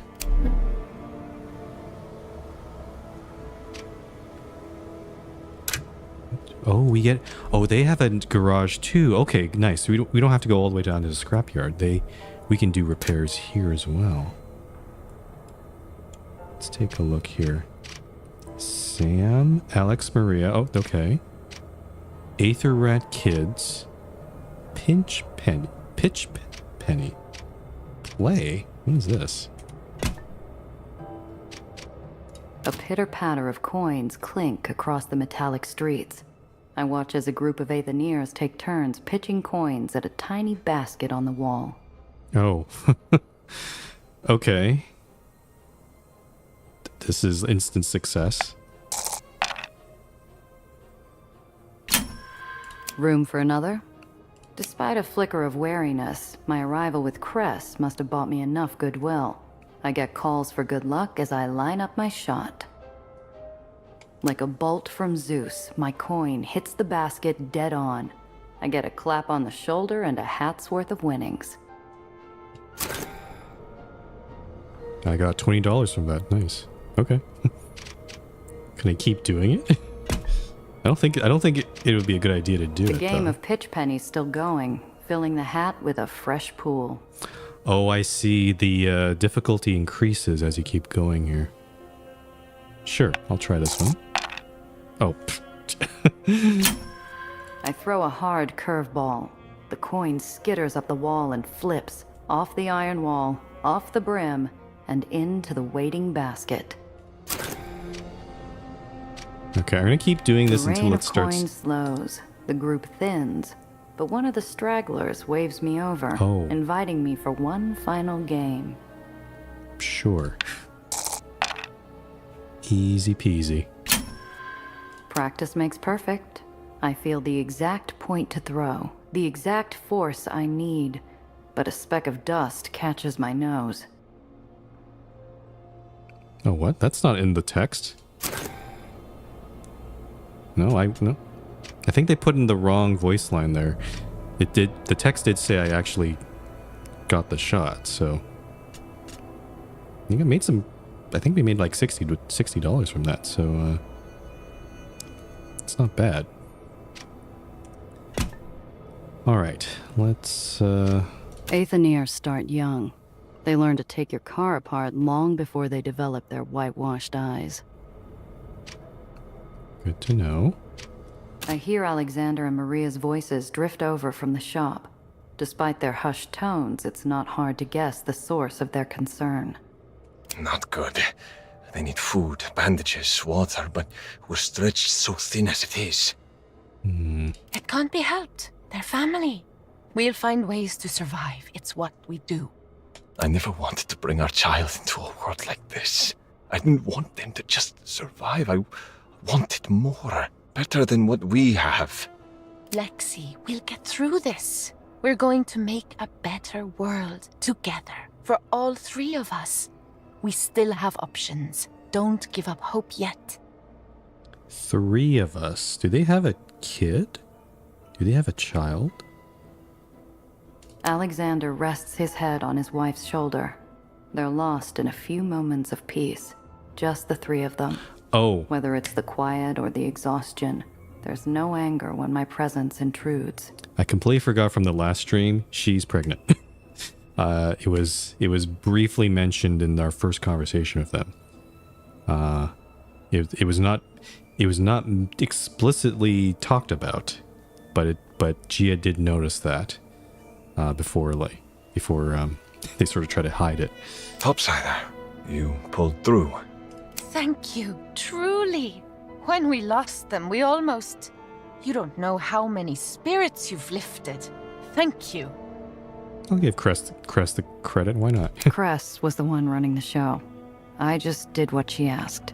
She's been a good friend to the community ever since Eli's lost purge. I hope we can return the favor one day. Maria lets out a yawn deep enough to betray several sleepless nights. You folks look like you could use some rest. Rest? Who has time for rest? The Terriers say double shifts will end when the war ends. It's been this way for years.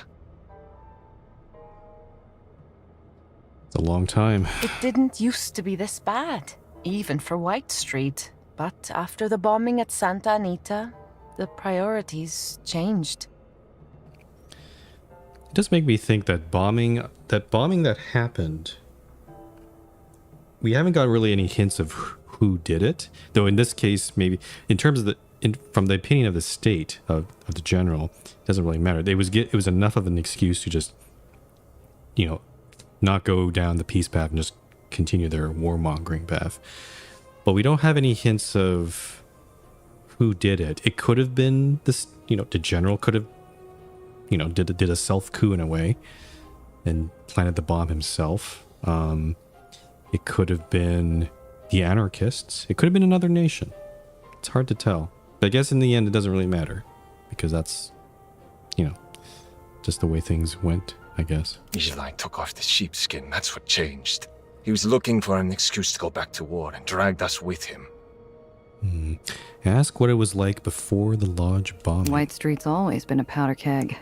Can't imagine it any different down here. You think terriers, contracts, and long hours are new to us? We're taught the terms from birth, but it used to be livable here. Clean water, islands that didn't flip barons every few months. We took care of ourselves. Even topsiders were friendlier. There was this one older lady, owned a pool. Sometimes she'd let Lexi and I go at night. Maria? And swim. We could keep the lights off and no one knew we were there. She died not too long ago. The new owner tried to report us first time we showed up. It doesn't matter. The space was requisitioned for military purposes sometime later. Everything for the war effort. I overheard you talking. Something about making a better world? That made ripples in whatever bubble of peace they had. A subtle glance, a flash of worry, and silent debate passes between the two of them before the tension drains. It's something that they don't want me as a topsider to know, but I guess they trust me. You see how we live? Our children shouldn't know how to use a wrench before they know how to walk. I want to teach a child more than taking apart generators. How to make music, how to swim, how to wind skip. Okay, yep. I can totally agree with that. Do you remember when you taught Kelly's boy how to skip stones? You two stayed up all night. That boy. Clumsy, but determined. Couldn't get more than 2 bounces no matter what I taught him.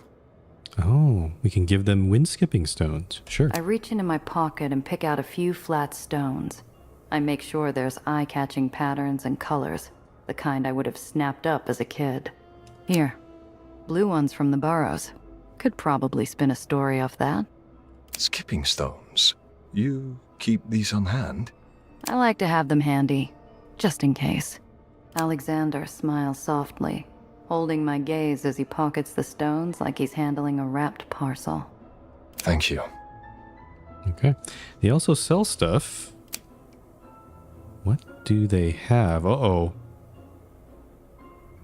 What the hell is this? Flamethrower sprays a wide cone of flames behind the vehicles, damaging and applying burning to anyone caught in the flames. AoE is small, so it's like Caltrops, but it does fire damage. Wow. $78, okay.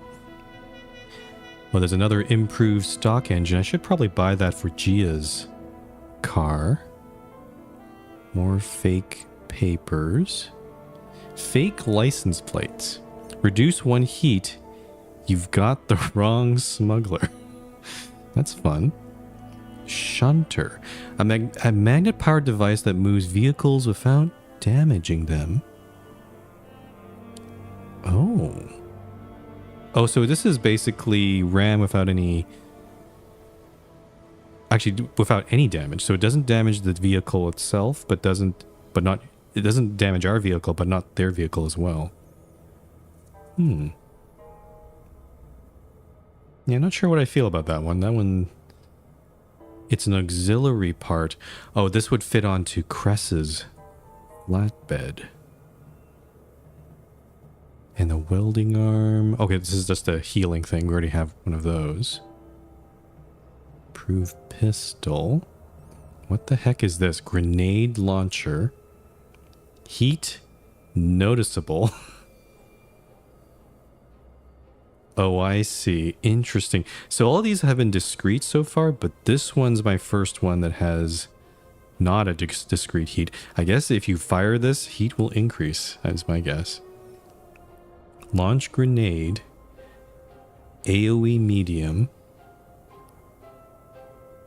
Not sure if we should buy that, but that's an interesting item. Okay, I'm gonna buy the engine. Definitely want that. The flamethrower is interesting to me. And then these two, the shunter is interesting to me too. I'll buy the shunter. Yeah. I'll go with that. The flamethrower, I'll think about the flamethrower. We do have still have quite a bit of money, but I'll think about it. Okay. So there's one other person, this Sam person? I don't know if we've met this person. Negotiations were making progress. Ah, you must be Giovanna. Gia, I'm told you prefer. Sam Lowe, president of the Undercity League.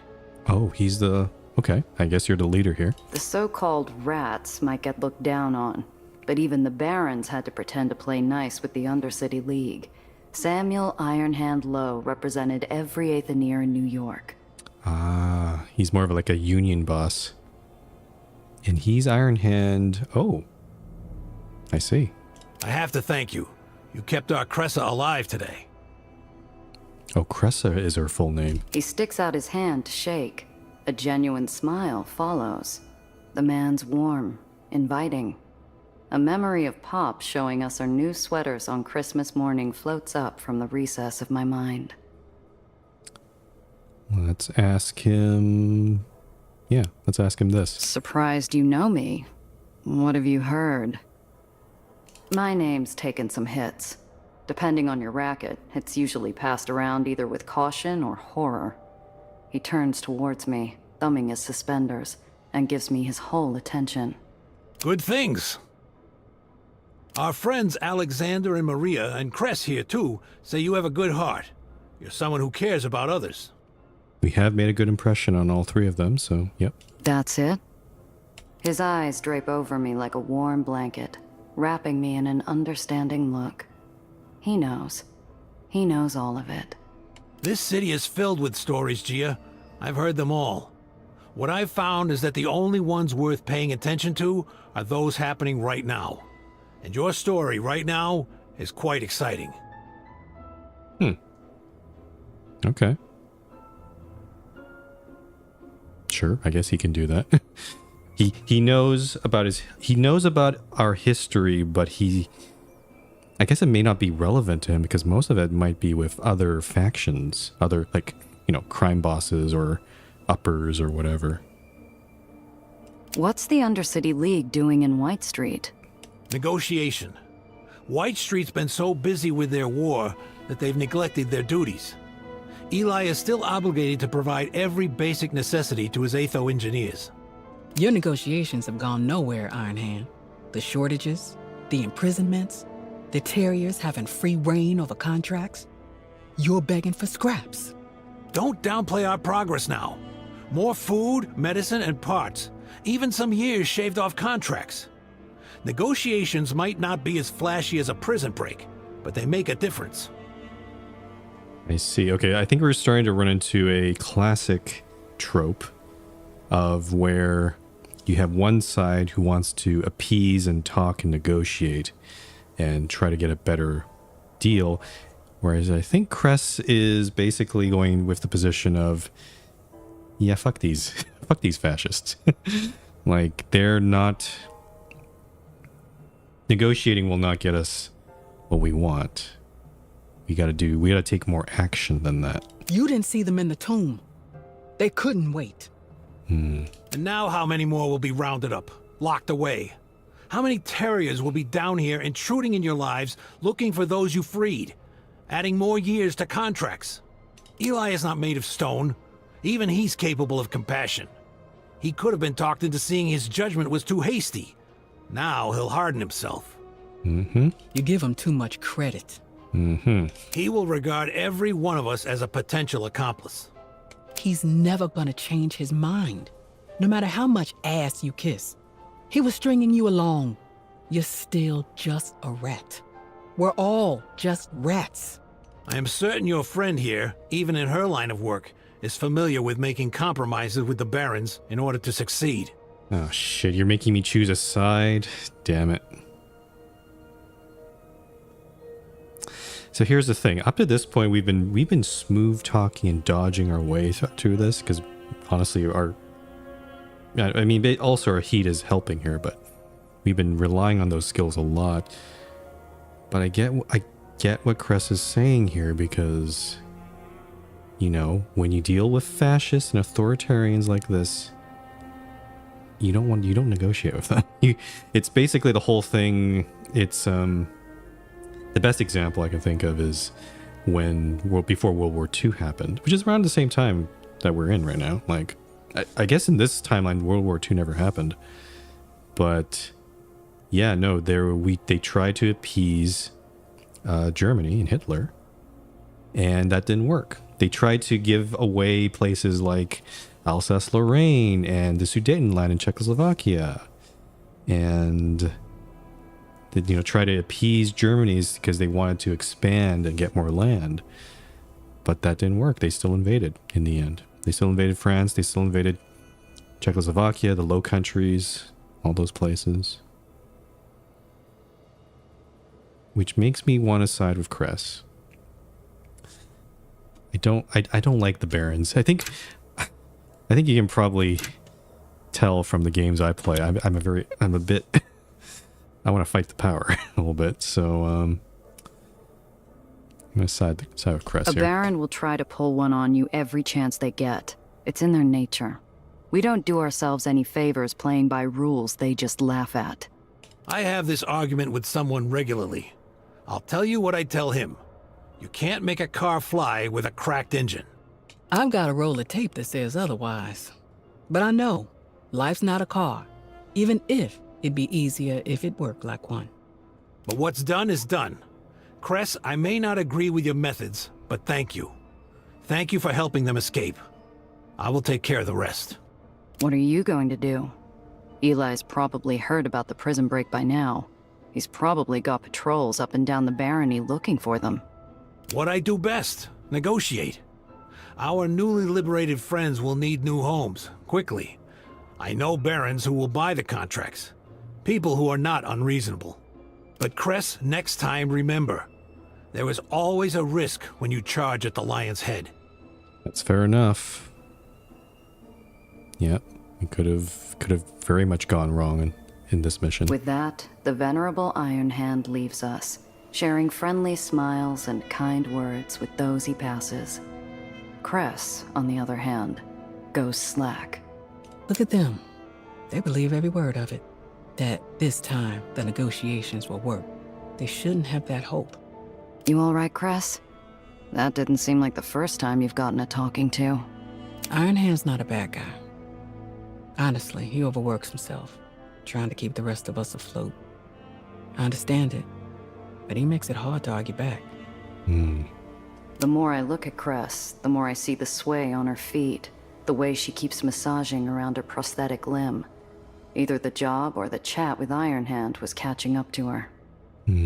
Ready to head back? Not yet. I want to stop off at the Department of Contracts.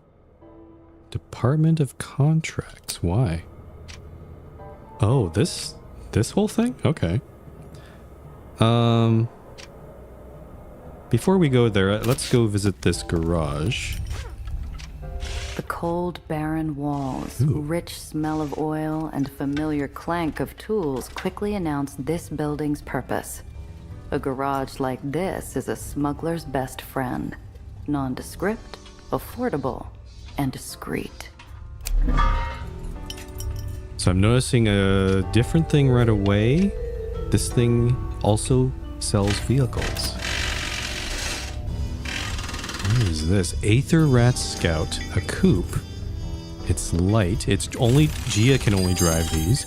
Coupes are extremely mobile with exceptional AP, minimal health, and storage, and can be fitted with light weapons suitable for long-range, single-target damage. Okay, so like a scout vehicle. Oh, it is a scout. You got a medium CMC wheelless carriage. It's a wagon. Wagons have medium health and storage with decent AP and can be fitted with auxiliary parts, undercarriage weapons, and light weapons. Okay. And what the heck is this? United Aether Sweeper. It's a whole ass truck. Oh, it's 400. Also, I don't have enough money for any of these. I guess that's why you save up for these things. Trucks have a very high health and extra storage with lower AP, and can be fitted with heavy weapons that deal area damage, ideal for taking on groups of enemies. That seems useful. Okay, we're obviously not gonna buy a vehicle at this point. Let's see. Actually, I've not taken any damage. We did grab a prisoner transport.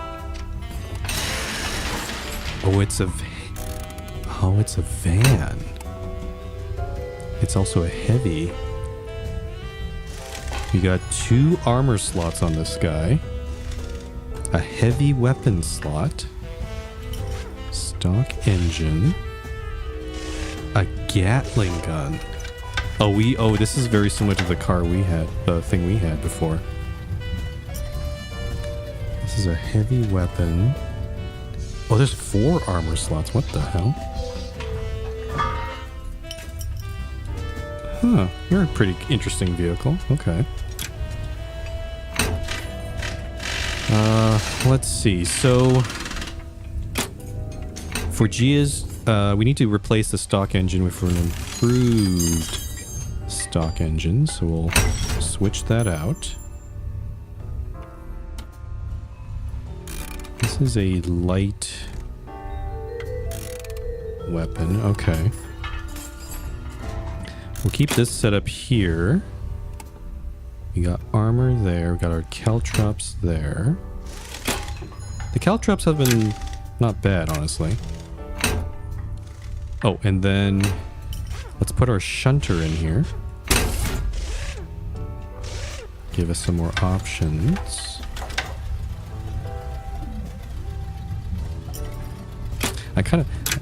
The vehicle stuff is pretty well done as well, I have to say. Like, I kind of feel like I have a lot of choice, and like, I'm not sure what kind of battles are going to come up, but trying to put in all the things that might help us deal with all these very different situations is pretty good. Now, I don't think I can sell anything though. Yeah, this is very much just a workshop. So let's get out of here. I should probably level up as well. Let's save again.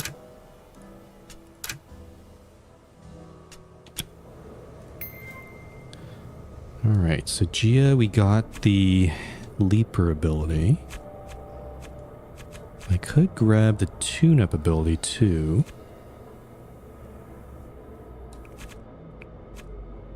Or I could invest in some of these other things. I think what I'm going to do, I think I need to invest in Gumshoe a little bit. Because we've been failing a lot in Brainiac too. So I'm going to do Gumshoe. Get some more investigative power here. And for Cress, yeah, at this point she has to choose. We've already done all these +1s, so she has to choose an ability. I'm kind of tempted by Sabotage a bit, because seems like a pretty cool one. Or we could do Spare Batteries, since she will do some more healing.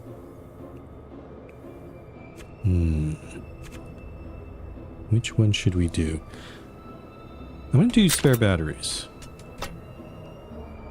So when we heal, we'll do get the Energized Status effect. +2 AP. Yeah, let's do that. Okay. Let's,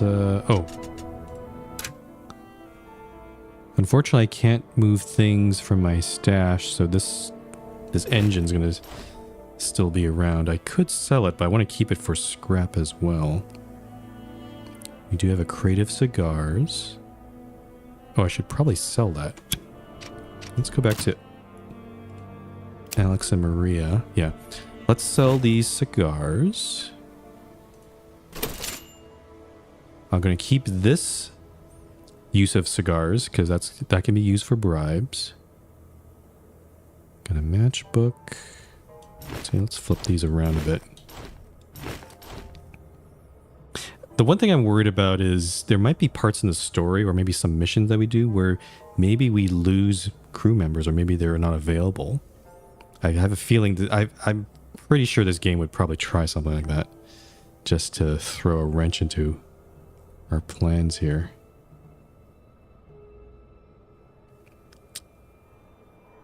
Okay, I think I'm good here. I don't... Ah, this flamethrower. It's very tempting. I could always come back and buy this later, though. Yeah, let's hold off on that. All right, let's go into the Department of Contracts. Cress walks me through a door that smells of old paper and cooling coffee, and I double take. Above packed shelves and harried archivists, I see a sky of stained glass and stars made up of winking Aether light. I wasn't expecting a whole nother screen. Like, what the heck? This is like a library. From the way Cress basks under its light, I doubt we're here to thumb through records. Madonna, what's that for? Stargazing. Come on, take a load off. The light's hitting the glass just right today. What do we got here? We got 4 bookshelves. Cress is over there. A globe. Oh, we can also look up here. Huh. Okay, let's take a look. I spy a collection of volumes, most of them hand-bound in leather or fabric. Huh. Looks like they were all written by Aetherians. Each spine features a tiny brand corresponding to the free home where they were written. Oh no, this is the lore. This is the scholar part that's kind of like an esoteric ebb where we can learn about all sorts of lore here.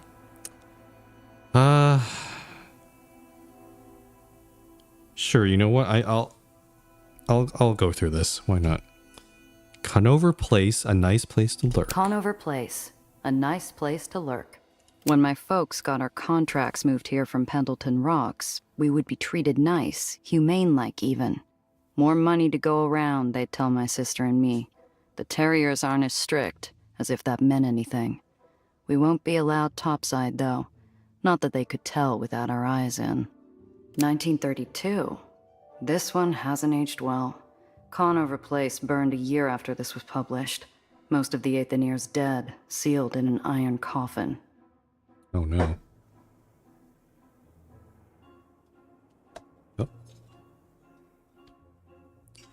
Oh. Sorry, I'm just gonna check something. I just heard a noise. Just give me a sec here.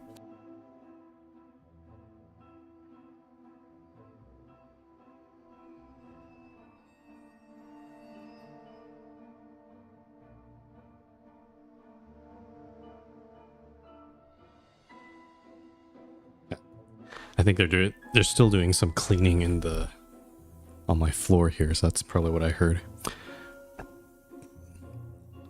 All right, the bones of Metropolis. The bones of Metropolis. My father worked the steam vents to his dying day. Son, he gasped, while the sawbones struggled to replace the fluids his burns had leached from his parboiled body. This ain't no life for man or woman. But what else is there, Pop? I cried, pounding on the wall with work-rough hands. What else is there?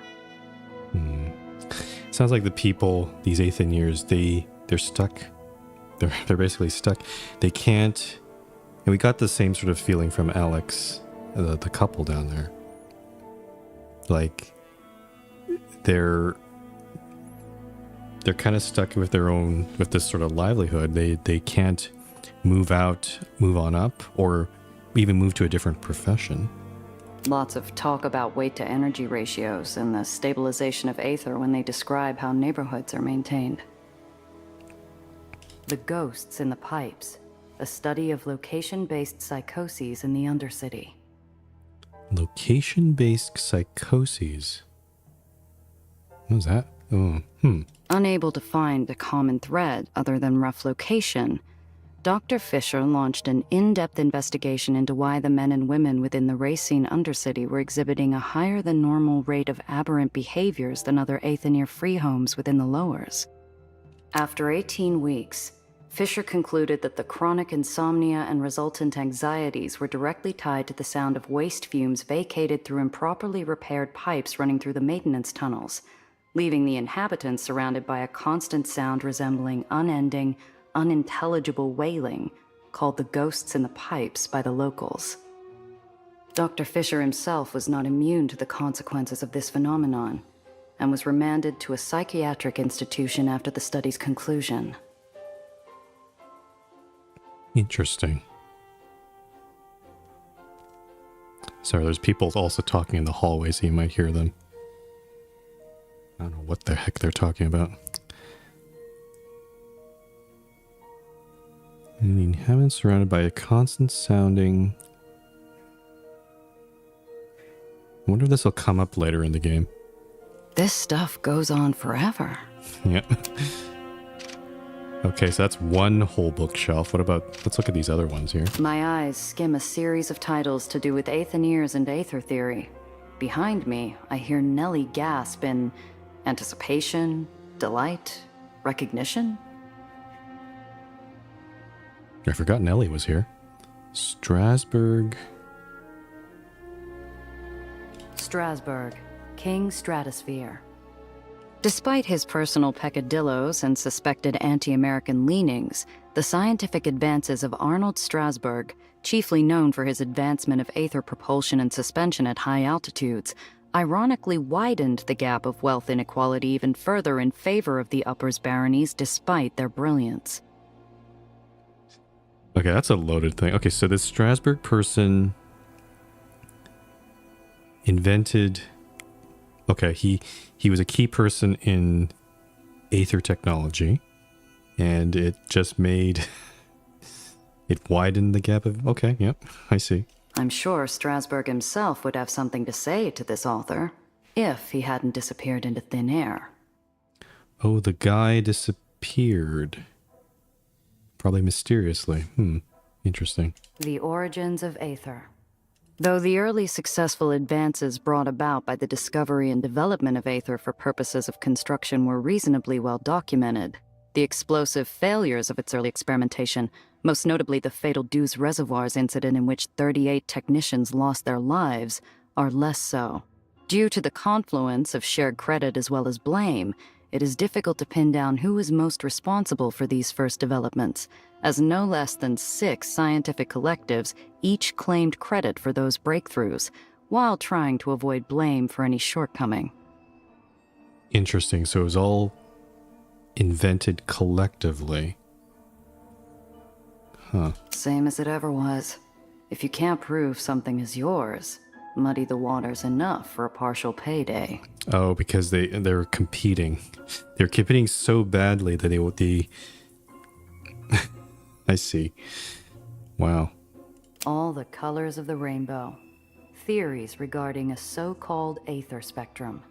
While the vast majority of Aether scientists agree that theoretical colored Aethers are nothing more than a load of bunk dreamed up by weapons developers, a small number of researchers theorize that such weapons could be developed as soon as 30 years from now. We saw one color, we saw red Aether, and that is real. Or, as it turns out, a whole lot sooner. Okay, so that kind of also implies that there's probably other colors of Aether. Probably like a green, yellow, blue, I would assume.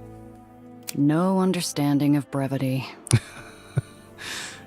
Okay, I love that Gia is like, I'm tired of all these words.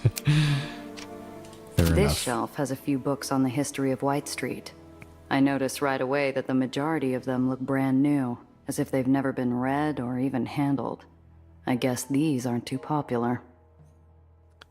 I would imagine that a lot of these books are written by the state, the general. Oh, look over a collection of General Tillinghast memoirs. Ugh. All right, let's look at this one. Toil and Trouble, an examination of the water waste war. There was no doubt after White Street's victory of attrition over the barons of Smucker and Gainsford that the struggle was lost. Tillinghast had outmaneuvered the politicking of the lesser barons with intimidation and a projection of force. With the conflict resulting in a decisive stake in the city's water futures, the peace-loving General Tillinghast could, at long last, lay down his sword and enjoy the peace his vigilance had bought. Peace-loving? Right. And I'm Kaiser Wilhelm.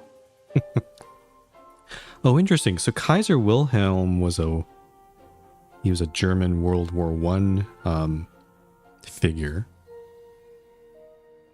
It kind of makes me wonder, when did the timeline split away? It sounds like World War I did happen. I guess back then it was just called the Great War. The split must have happened. Could have happened after the war. I'm not sure. I guess I'll just keep reading here. Clean Street Caesar, the early career of Eli Tillinghast. I can already tell I'm not going to enjoy this book. Though criticized by his peers for his controversial choices, Tillinghast doubled down on his shock and dread campaign, utilizing his sanitation brigade as a rifle butt, smashing pretenders to the throne of his burgeoning domain. Under his guidance, the Whitecaps moved from tidying the streets to handing out citations for unclean behavior, to random search and seizures, to enforcing curfews, eventually resulting in a de facto state of martial law. So that's how he started it? It's basically, it's almost like brown shirts, in a way, in like Nazi Germany. It's like, it's just a gang of thugs that basically took over many parts of society. Yikes. I closed the heavy tome, 500 pages of raw propaganda that looked like it hadn't seen a lot of attention. I wasn't expecting a secret shelf just out of sight. I pick up the dense collection of Tillinghast's memoirs and notice something curious built just behind the series of volumes. I gather an armful of the self-serving waste of pulp on the luminaries of White Street and deposit them where they belong, on the floor, out of sight, hopefully for all time. Okay. Yep. She hid the books. That's dry as anything. Time to look elsewhere. Yeah, these particular books were not enjoyable to read, but at least we have an idea of... Oh, there's actually 5 bookshelves. What the hell? Okay. Well, let's look at this one. Looks like a pretty wide selection of modern history on this shelf. Funny. I never thought of Aetherians as studious types. There's a bit of bias of Gia showing up here, I guess. Yeah, as a topsider, she doesn't know how Aetherians really live. So, actually, in a way, it's kind of interesting because Nellie came from the uppers, came down to the lowers, and got a culture shock. G is coming in from topside down to the Aetherians, which is almost as equally as a culture shock too, right? It's like I kind of like the world building in this game because it feels like there's a bunch of melding. There's all these different cultures. I assume that the other islands will have a totally different one as well. But also within each culture, like just on White Street, there's the Aetherians just below. There's probably Aetherians just below, like Dreamland and those other islands we'll probably visit later on. All right, let's look at this. Yet the Crusades' origins were born from a perspective of well-meaning naivete, a concerted initiative from those barons in the uppers seeking to bring charity aid to those properties they had left behind during their upward climb. For this reason, some accounts depict the Crusades as necessary growing pains for the burgeoning social strata. What the heck are the Crusades? Whitewashing. It's not just for picket fences.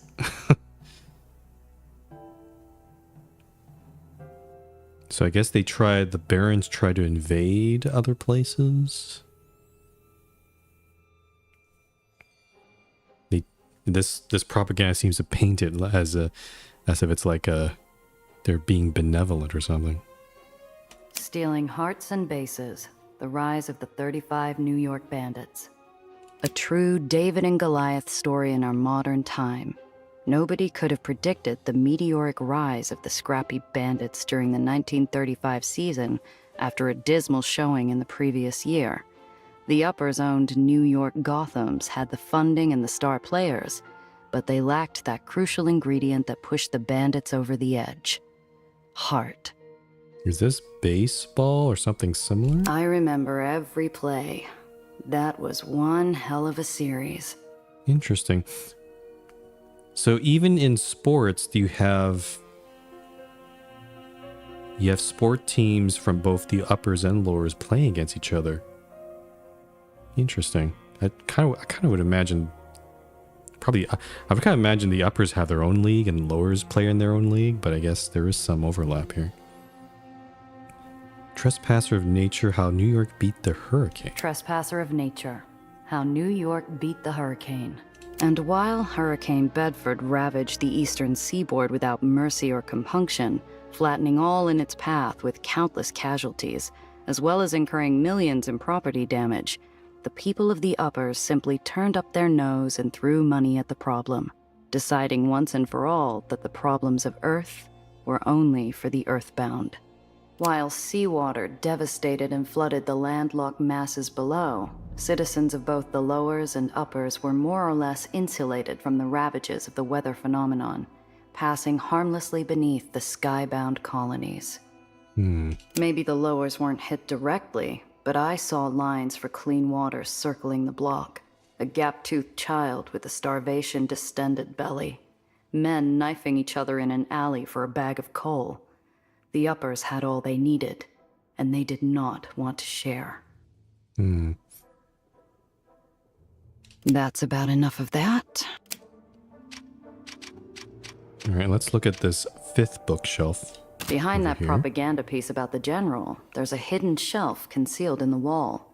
It's full of trashy glam mags about movie actors. In other words, pure bourgeois.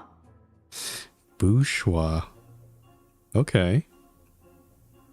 Star Scoop, February 1936. All the Sun's Rays.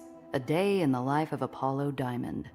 And wowza, is that Apollo with Mae West on his arm? For shame, Sonny. She's old enough to be your auntie. Oh, yeah, this is pure entertainment trash. Trash mag. A magazine? What is this twaddle doing in a library, for heaven's sake? It's part of culture. Modern libraries have this sort of stuff too. Star Scoop, May 1937. Apollo Diamond, on the town.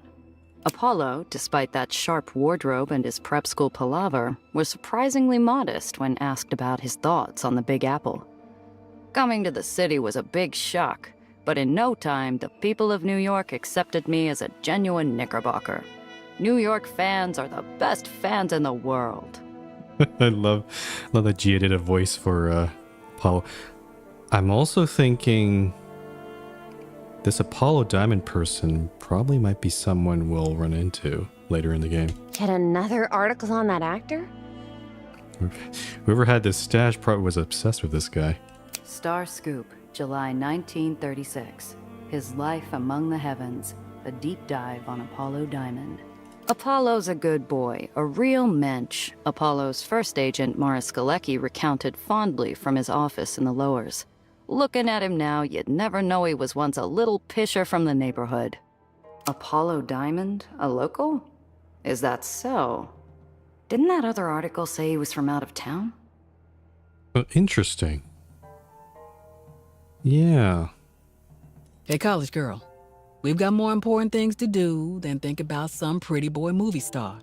Just drop it, okay? That's an interesting. Okay, I think we are going to meet this person. I think the truth is he's originally from the lowers, but probably when he got famous, he probably made up a story of like, oh, I'm from outside New York. Because probably if he said that he was from the lowers, maybe there's shame attached to that. Maybe it would make him less popular. Too much drama for me. Indeed, yeah. San Francisco doesn't look that far away. Too bad the 2,000 miles in between is reserved for farmers or raiders. Raiders, huh? Yeah, okay. All right. That was a huge tangent. But I think, at least with these things, they're kind of bite-sized. They're not unlike Esoteric Ebb. In that game, the thing, especially when we talked to that scholar, it just went on and on and on and on, and I'm like, when does it end? I think that's an example of maybe that's too much lore. I get what they were trying to go for there, but at some point it's like, I can't. This is a lot of stuff that's maybe not so interesting. Where at least with this stuff, at least it fills in some of the gaps, and it's not too long. Cress claims a spot like it's a regular perch at a bar. I've never thought I'd be stargazing indoors. Yeah, well, you get used to doing most things indoors. When terriers and barons keep hammering you back down, they think if they keep the sky away, you stop looking up. So, we brought the sky to us. Eli destroyed every theater and speakeasy years ago. I remember when the last vaudeville theater went up in flames. Surprised he left all this. Really? Wow. Yeah, no, this makes sense. I guess, yeah, I never noticed that there was no theaters or speakeasies in this place. Or basically any sort of public entertainment. Wow. You think a baron cares about what happens down here? This place's been around long before Eli set up his sanitation brigade. How long's that? 1880s. Sometime after Holdstone. 1880s. Okay, no, I think I got my timeline wrong because I was talking about World War I, but no, Aether technology has been in place for decades at this point. So the invention must have happened, yeah, before the 1880s here. It was a memory burned into the minds of every New Yorker. An Aetherneer photographed as they jumped from an island on fire. The island sank, thousands died. Fleeing rats were blamed. The rest is history. Holdstone.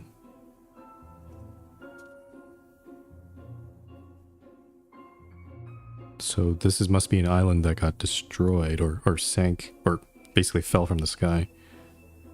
Reminds me of nights on the roof with Zio.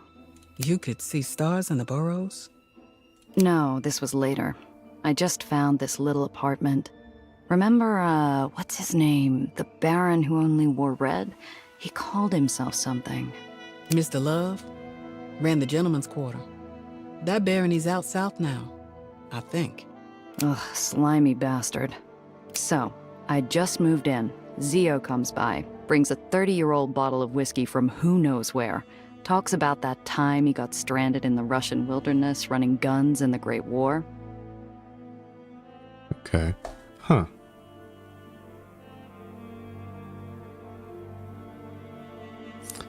I'm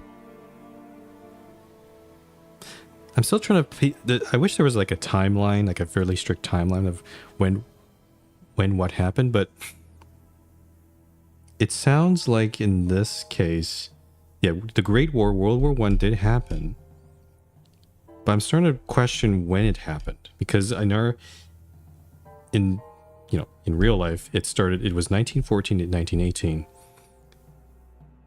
but maybe their Great War happened much earlier, because Aether technology was invented for the last few decades. I like that story. He always said the stars brought him home. You really think he outran a bear at the end? Bears again. Zio could figure his way out of anything. If anyone's surviving a scrap with a bear, it's him. Cress stares upward into the faux night sky, her pale eyes darting from star to star. I miss his stories about the constellations. He knew them all. Oh, we unlock this. You're into the constellations? There's a lot about me you don't know. My parents taught me. We used to have an undersky like this on my old island, built by a hobby astronomer. obsessed with capturing every constellation. Ursa, Canis, Calliope. Those were my bedtime stories. Argo was my favorite. A ship built perfectly to explore the whole world. A machine that never failed. She rubs her arm where rat engineering bonds iron with flesh. Her eyes are fixed on the lights above. We're learning something new about Cress. So, this prison break. This the type of work you do when you're not at the garage? Sometimes. It can be all roadside repairs and repulsor changes. And that sponsor? Oh, there was a sponsor mentioned, but we couldn't get any information about them. Maybe she'll reveal it now. I can't tell you that, Gia. Not yet. Still not yet.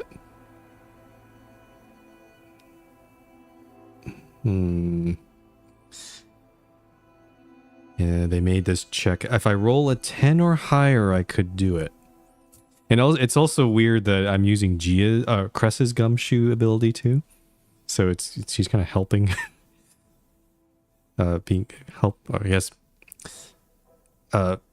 making this easier when she really doesn't. I'm gonna try this. You trust this person more than me? Oh, sweet. Okay, I'll take it. 13? Yes. It's different. He's like Iron Hand, but he doesn't pull his punches. Oh, so it's another Aether leader type guy, but not Iron Hand. Probably someone who wants more action. I give her an eyebrow. Mm-hmm. He's a real fighter. Saved my life more than once. Helped me get the garage going. I owe him my trust. And somehow I've never met him. Sounds like he keeps a low profile. You will. When he wants you to. Cress reaches over and grabs my arm. Watch. Here he comes. What's happening?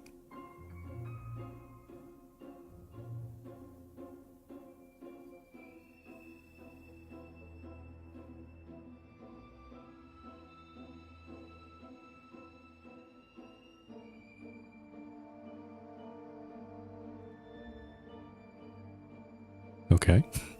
Wasn't... It's always beautiful. Every time. I'm not I guess the game wanted me to think that's impressive and beautiful, but I didn't really get that impression. It just seemed like just things blinking in and out. There's real hope out there, Gia. There are people out there who are changing things, fighting back against the Barons. This was only a small part. Fighting Barons will get you shot, Cress. There's enough tragedies in the lowers to fill stacks of tawdry magazines. They usually end with, they died doing the right thing. You said it yourself. You don't win against the Barons by playing by the rules. Hey, Gia. Thanks. I know you're really just looking to polish your rep, but you did good today. Look, you've done me a lot of favors lately. With the past year, with my car, and with Zio. This was the least I could do. Don't get mushy on me. Anyway, we should get back. All right. That was nice. Okay, so I think we finally exhausted all of the... Yeah, we've looked around everything here. But at least we now have a new location that we can stop by, buy some stuff, and go to a garage.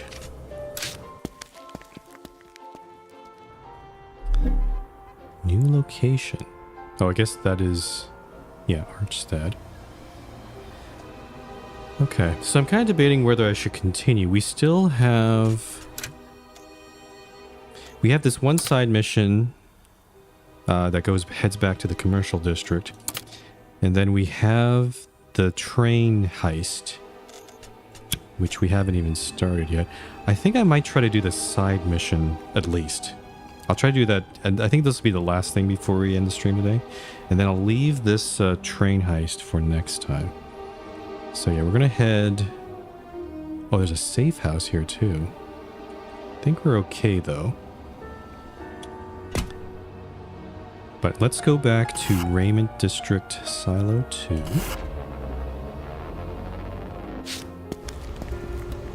And then back to this... Let me just check my inventory here. Okay, yeah, we do have this compartment that we can use. You're back. Are you ready for the run? Let's do it. Oh, what is this? Moonshine cask. Okay, thank goodness I have this concealed compartment. Because I can't use my dashboard for that. Ready as I'll ever be. Here's your front. Get there quick. The booze is already late. It'll get there. All right. Let's get out of here. And then, yeah, we're going to bring them to Confortola at the commercial district. There's probably going to be encounters, but let's see.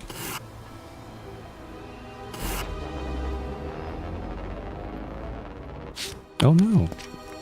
Nope, we're okay so far. Let's save here. Here we are, safe and sound. It's been years since I last came here with Zio. Confortola built a reputation on the best nosh outside the old country, and I can still taste the garlic. It's making me hungry. Randazzo! Oh, it's a very much an Italian restaurant. Oh boy. You know who I am? I know everyone in this town. Are you back for the veal? Maybe the meatballs. Maybe the meatballs. I came here a few times with Zio, but I never talked to the proprietor. Can't help but wonder if Confortola had more of a relationship with my uncle than I was aware.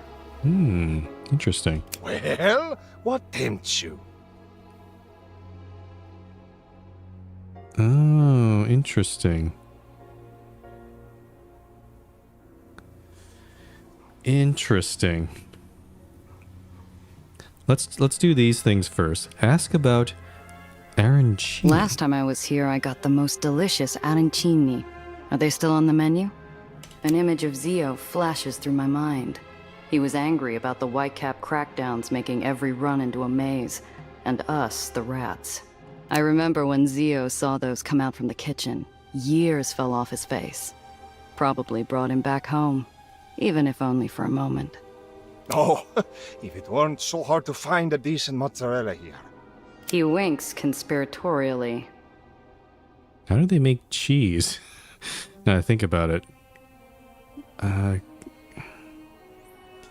It sounds like there's still farms back on Earth, but I'd imagine cheese would be very difficult to get up here. But for a randazzo, I'm sure I could scare some up. Huh. Zio must have really meant something to him. Any new dishes since the last time I was here? I remember that night. It was a hot summer in more ways than one. Eli had started losing his wars, losing back territory. In frustration, he turned his attention to his own dwindling streets. It's been a while. It was a tough trip out back then. Had to bribe every street corner for safe passage. I'm too lost in the memory to hear his reply. Oh, she's not listening. Oops. Come again? I said your Sicilian great-grandmother would slap you from heaven if she could.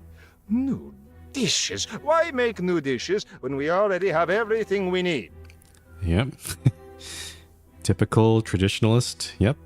Everything is perfect.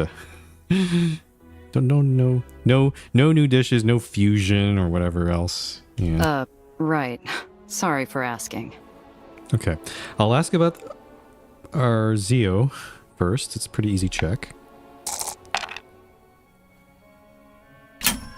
I wish I could remember Zio's favorite dish. Was it bagna cauda? What is bagna cauda? What? You think your uncle was some kind of Frenchman? I heard when he was young, he'd eat just about anywhere. Do not speak ill of the dead. Your uncle was mio fortuzzo. He'd have shot you as soon as look at you if you suggested. The mask slips, crunching between his teeth as he chews the edges. Confortala was even closer to Zio than I suspected. Oh. Just a joke, Confortala. He always said anchovies were sewer fish. You got me. Leave it to her and that's so. All right. Let's do the deal. I'm here for the special cannoli with the porchetta. His jovial demeanor never slips, despite the more serious change in topic. That's a talent rarely possessed outside of my line of work. You're just in time. We were running low on ricotta. I'm always happy to keep the ricotta flowing. Yes, the ricotta. Yep. Delicious ricotta. Ah, fellow cheese enthusiast. I'll get my boy to grab it from the car. I actually never... I think I've only had ricotta or ricotta once. I should probably eat it more. There's a lot of Italian dishes. Mostly the Italian dishes I eat are like spaghetti, lasagna, you know, typical sort of things. Maybe some penne. A token of my appreciation. And one more thing. I always like having guests around who enjoy the finer things in life. If you ever need a place to lay low for the evening, you'll have a place at my table and a bed in the back room. Nice. Much obliged. How could I say no to your veal parmigiana? So, it was the veal after all. Yeah, okay. Cool. That was a pretty... I was expecting this, that mission to be a little bit more complicated, but that was a nice, nice little thing there. Cool. I'm just gonna poke into this little Tinker's shop Repairs here. and General Goods is... We got the best prices this side of White. Show me what you've got. Just to Keep see... your hands where I can see them. Yeah, there's probably nothing in here worth buying, I think. Except maybe armor, because we do need armor for Cress's thing. I'm a little worried about this heat-proof shielding. I feel like we're going to run into... Because we saw the flamethrower, but I have a feeling we're going to run into enemies with flamethrowers, and this might come in handy. Oh, excuse me. I could just add the light armor. I'm going to buy the light armor for now. And we'll install that onto Cress's flatbed. We have the chance. Watch your back out there. And I think that's going to be it for today. We made some pretty good progress. Oh, another safe house. Nice. Okay. But yeah, so the only mission that we have, at least the main, I guess the story mission, is this train heist. And I guess once we do that, the rest of the story will sort of open up from there. But yeah, we made quite a bit of progress, I have to say. And we're learning a lot more about White Street. Okay. Save the game here. Now, unfortunately, because of my schedule, I won't be able to play this until next week. On Friday, I'll be streaming some more Esoteric Ebb because I want to at least make sure I'm at least playing that at least once a week, so I don't forget what's happened so far. We're getting closer to the end with that game, but that might be a few more streams for that. Whereas this game, I'm starting to get the feeling with Aether and Iron, we're barely scratching the surface. I feel like this game, because there's those other two regions, right? I feel like those are going to be there's probably so much more content that we still have left to do. It's going to be crazy. So we're probably in for the long haul of this one. But I'm enjoying it quite a bit. The full voice acting is quite enjoyable, I have to say. And it is making it easier for me to stream this. I don't have to say every line of dialogue here. But yeah.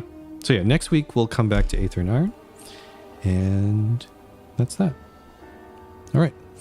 So that's the end of today's stream. If you want to follow me on Blue Sky or join my Discord, that's the best way you can get notifications or schedules of when I'll be going live.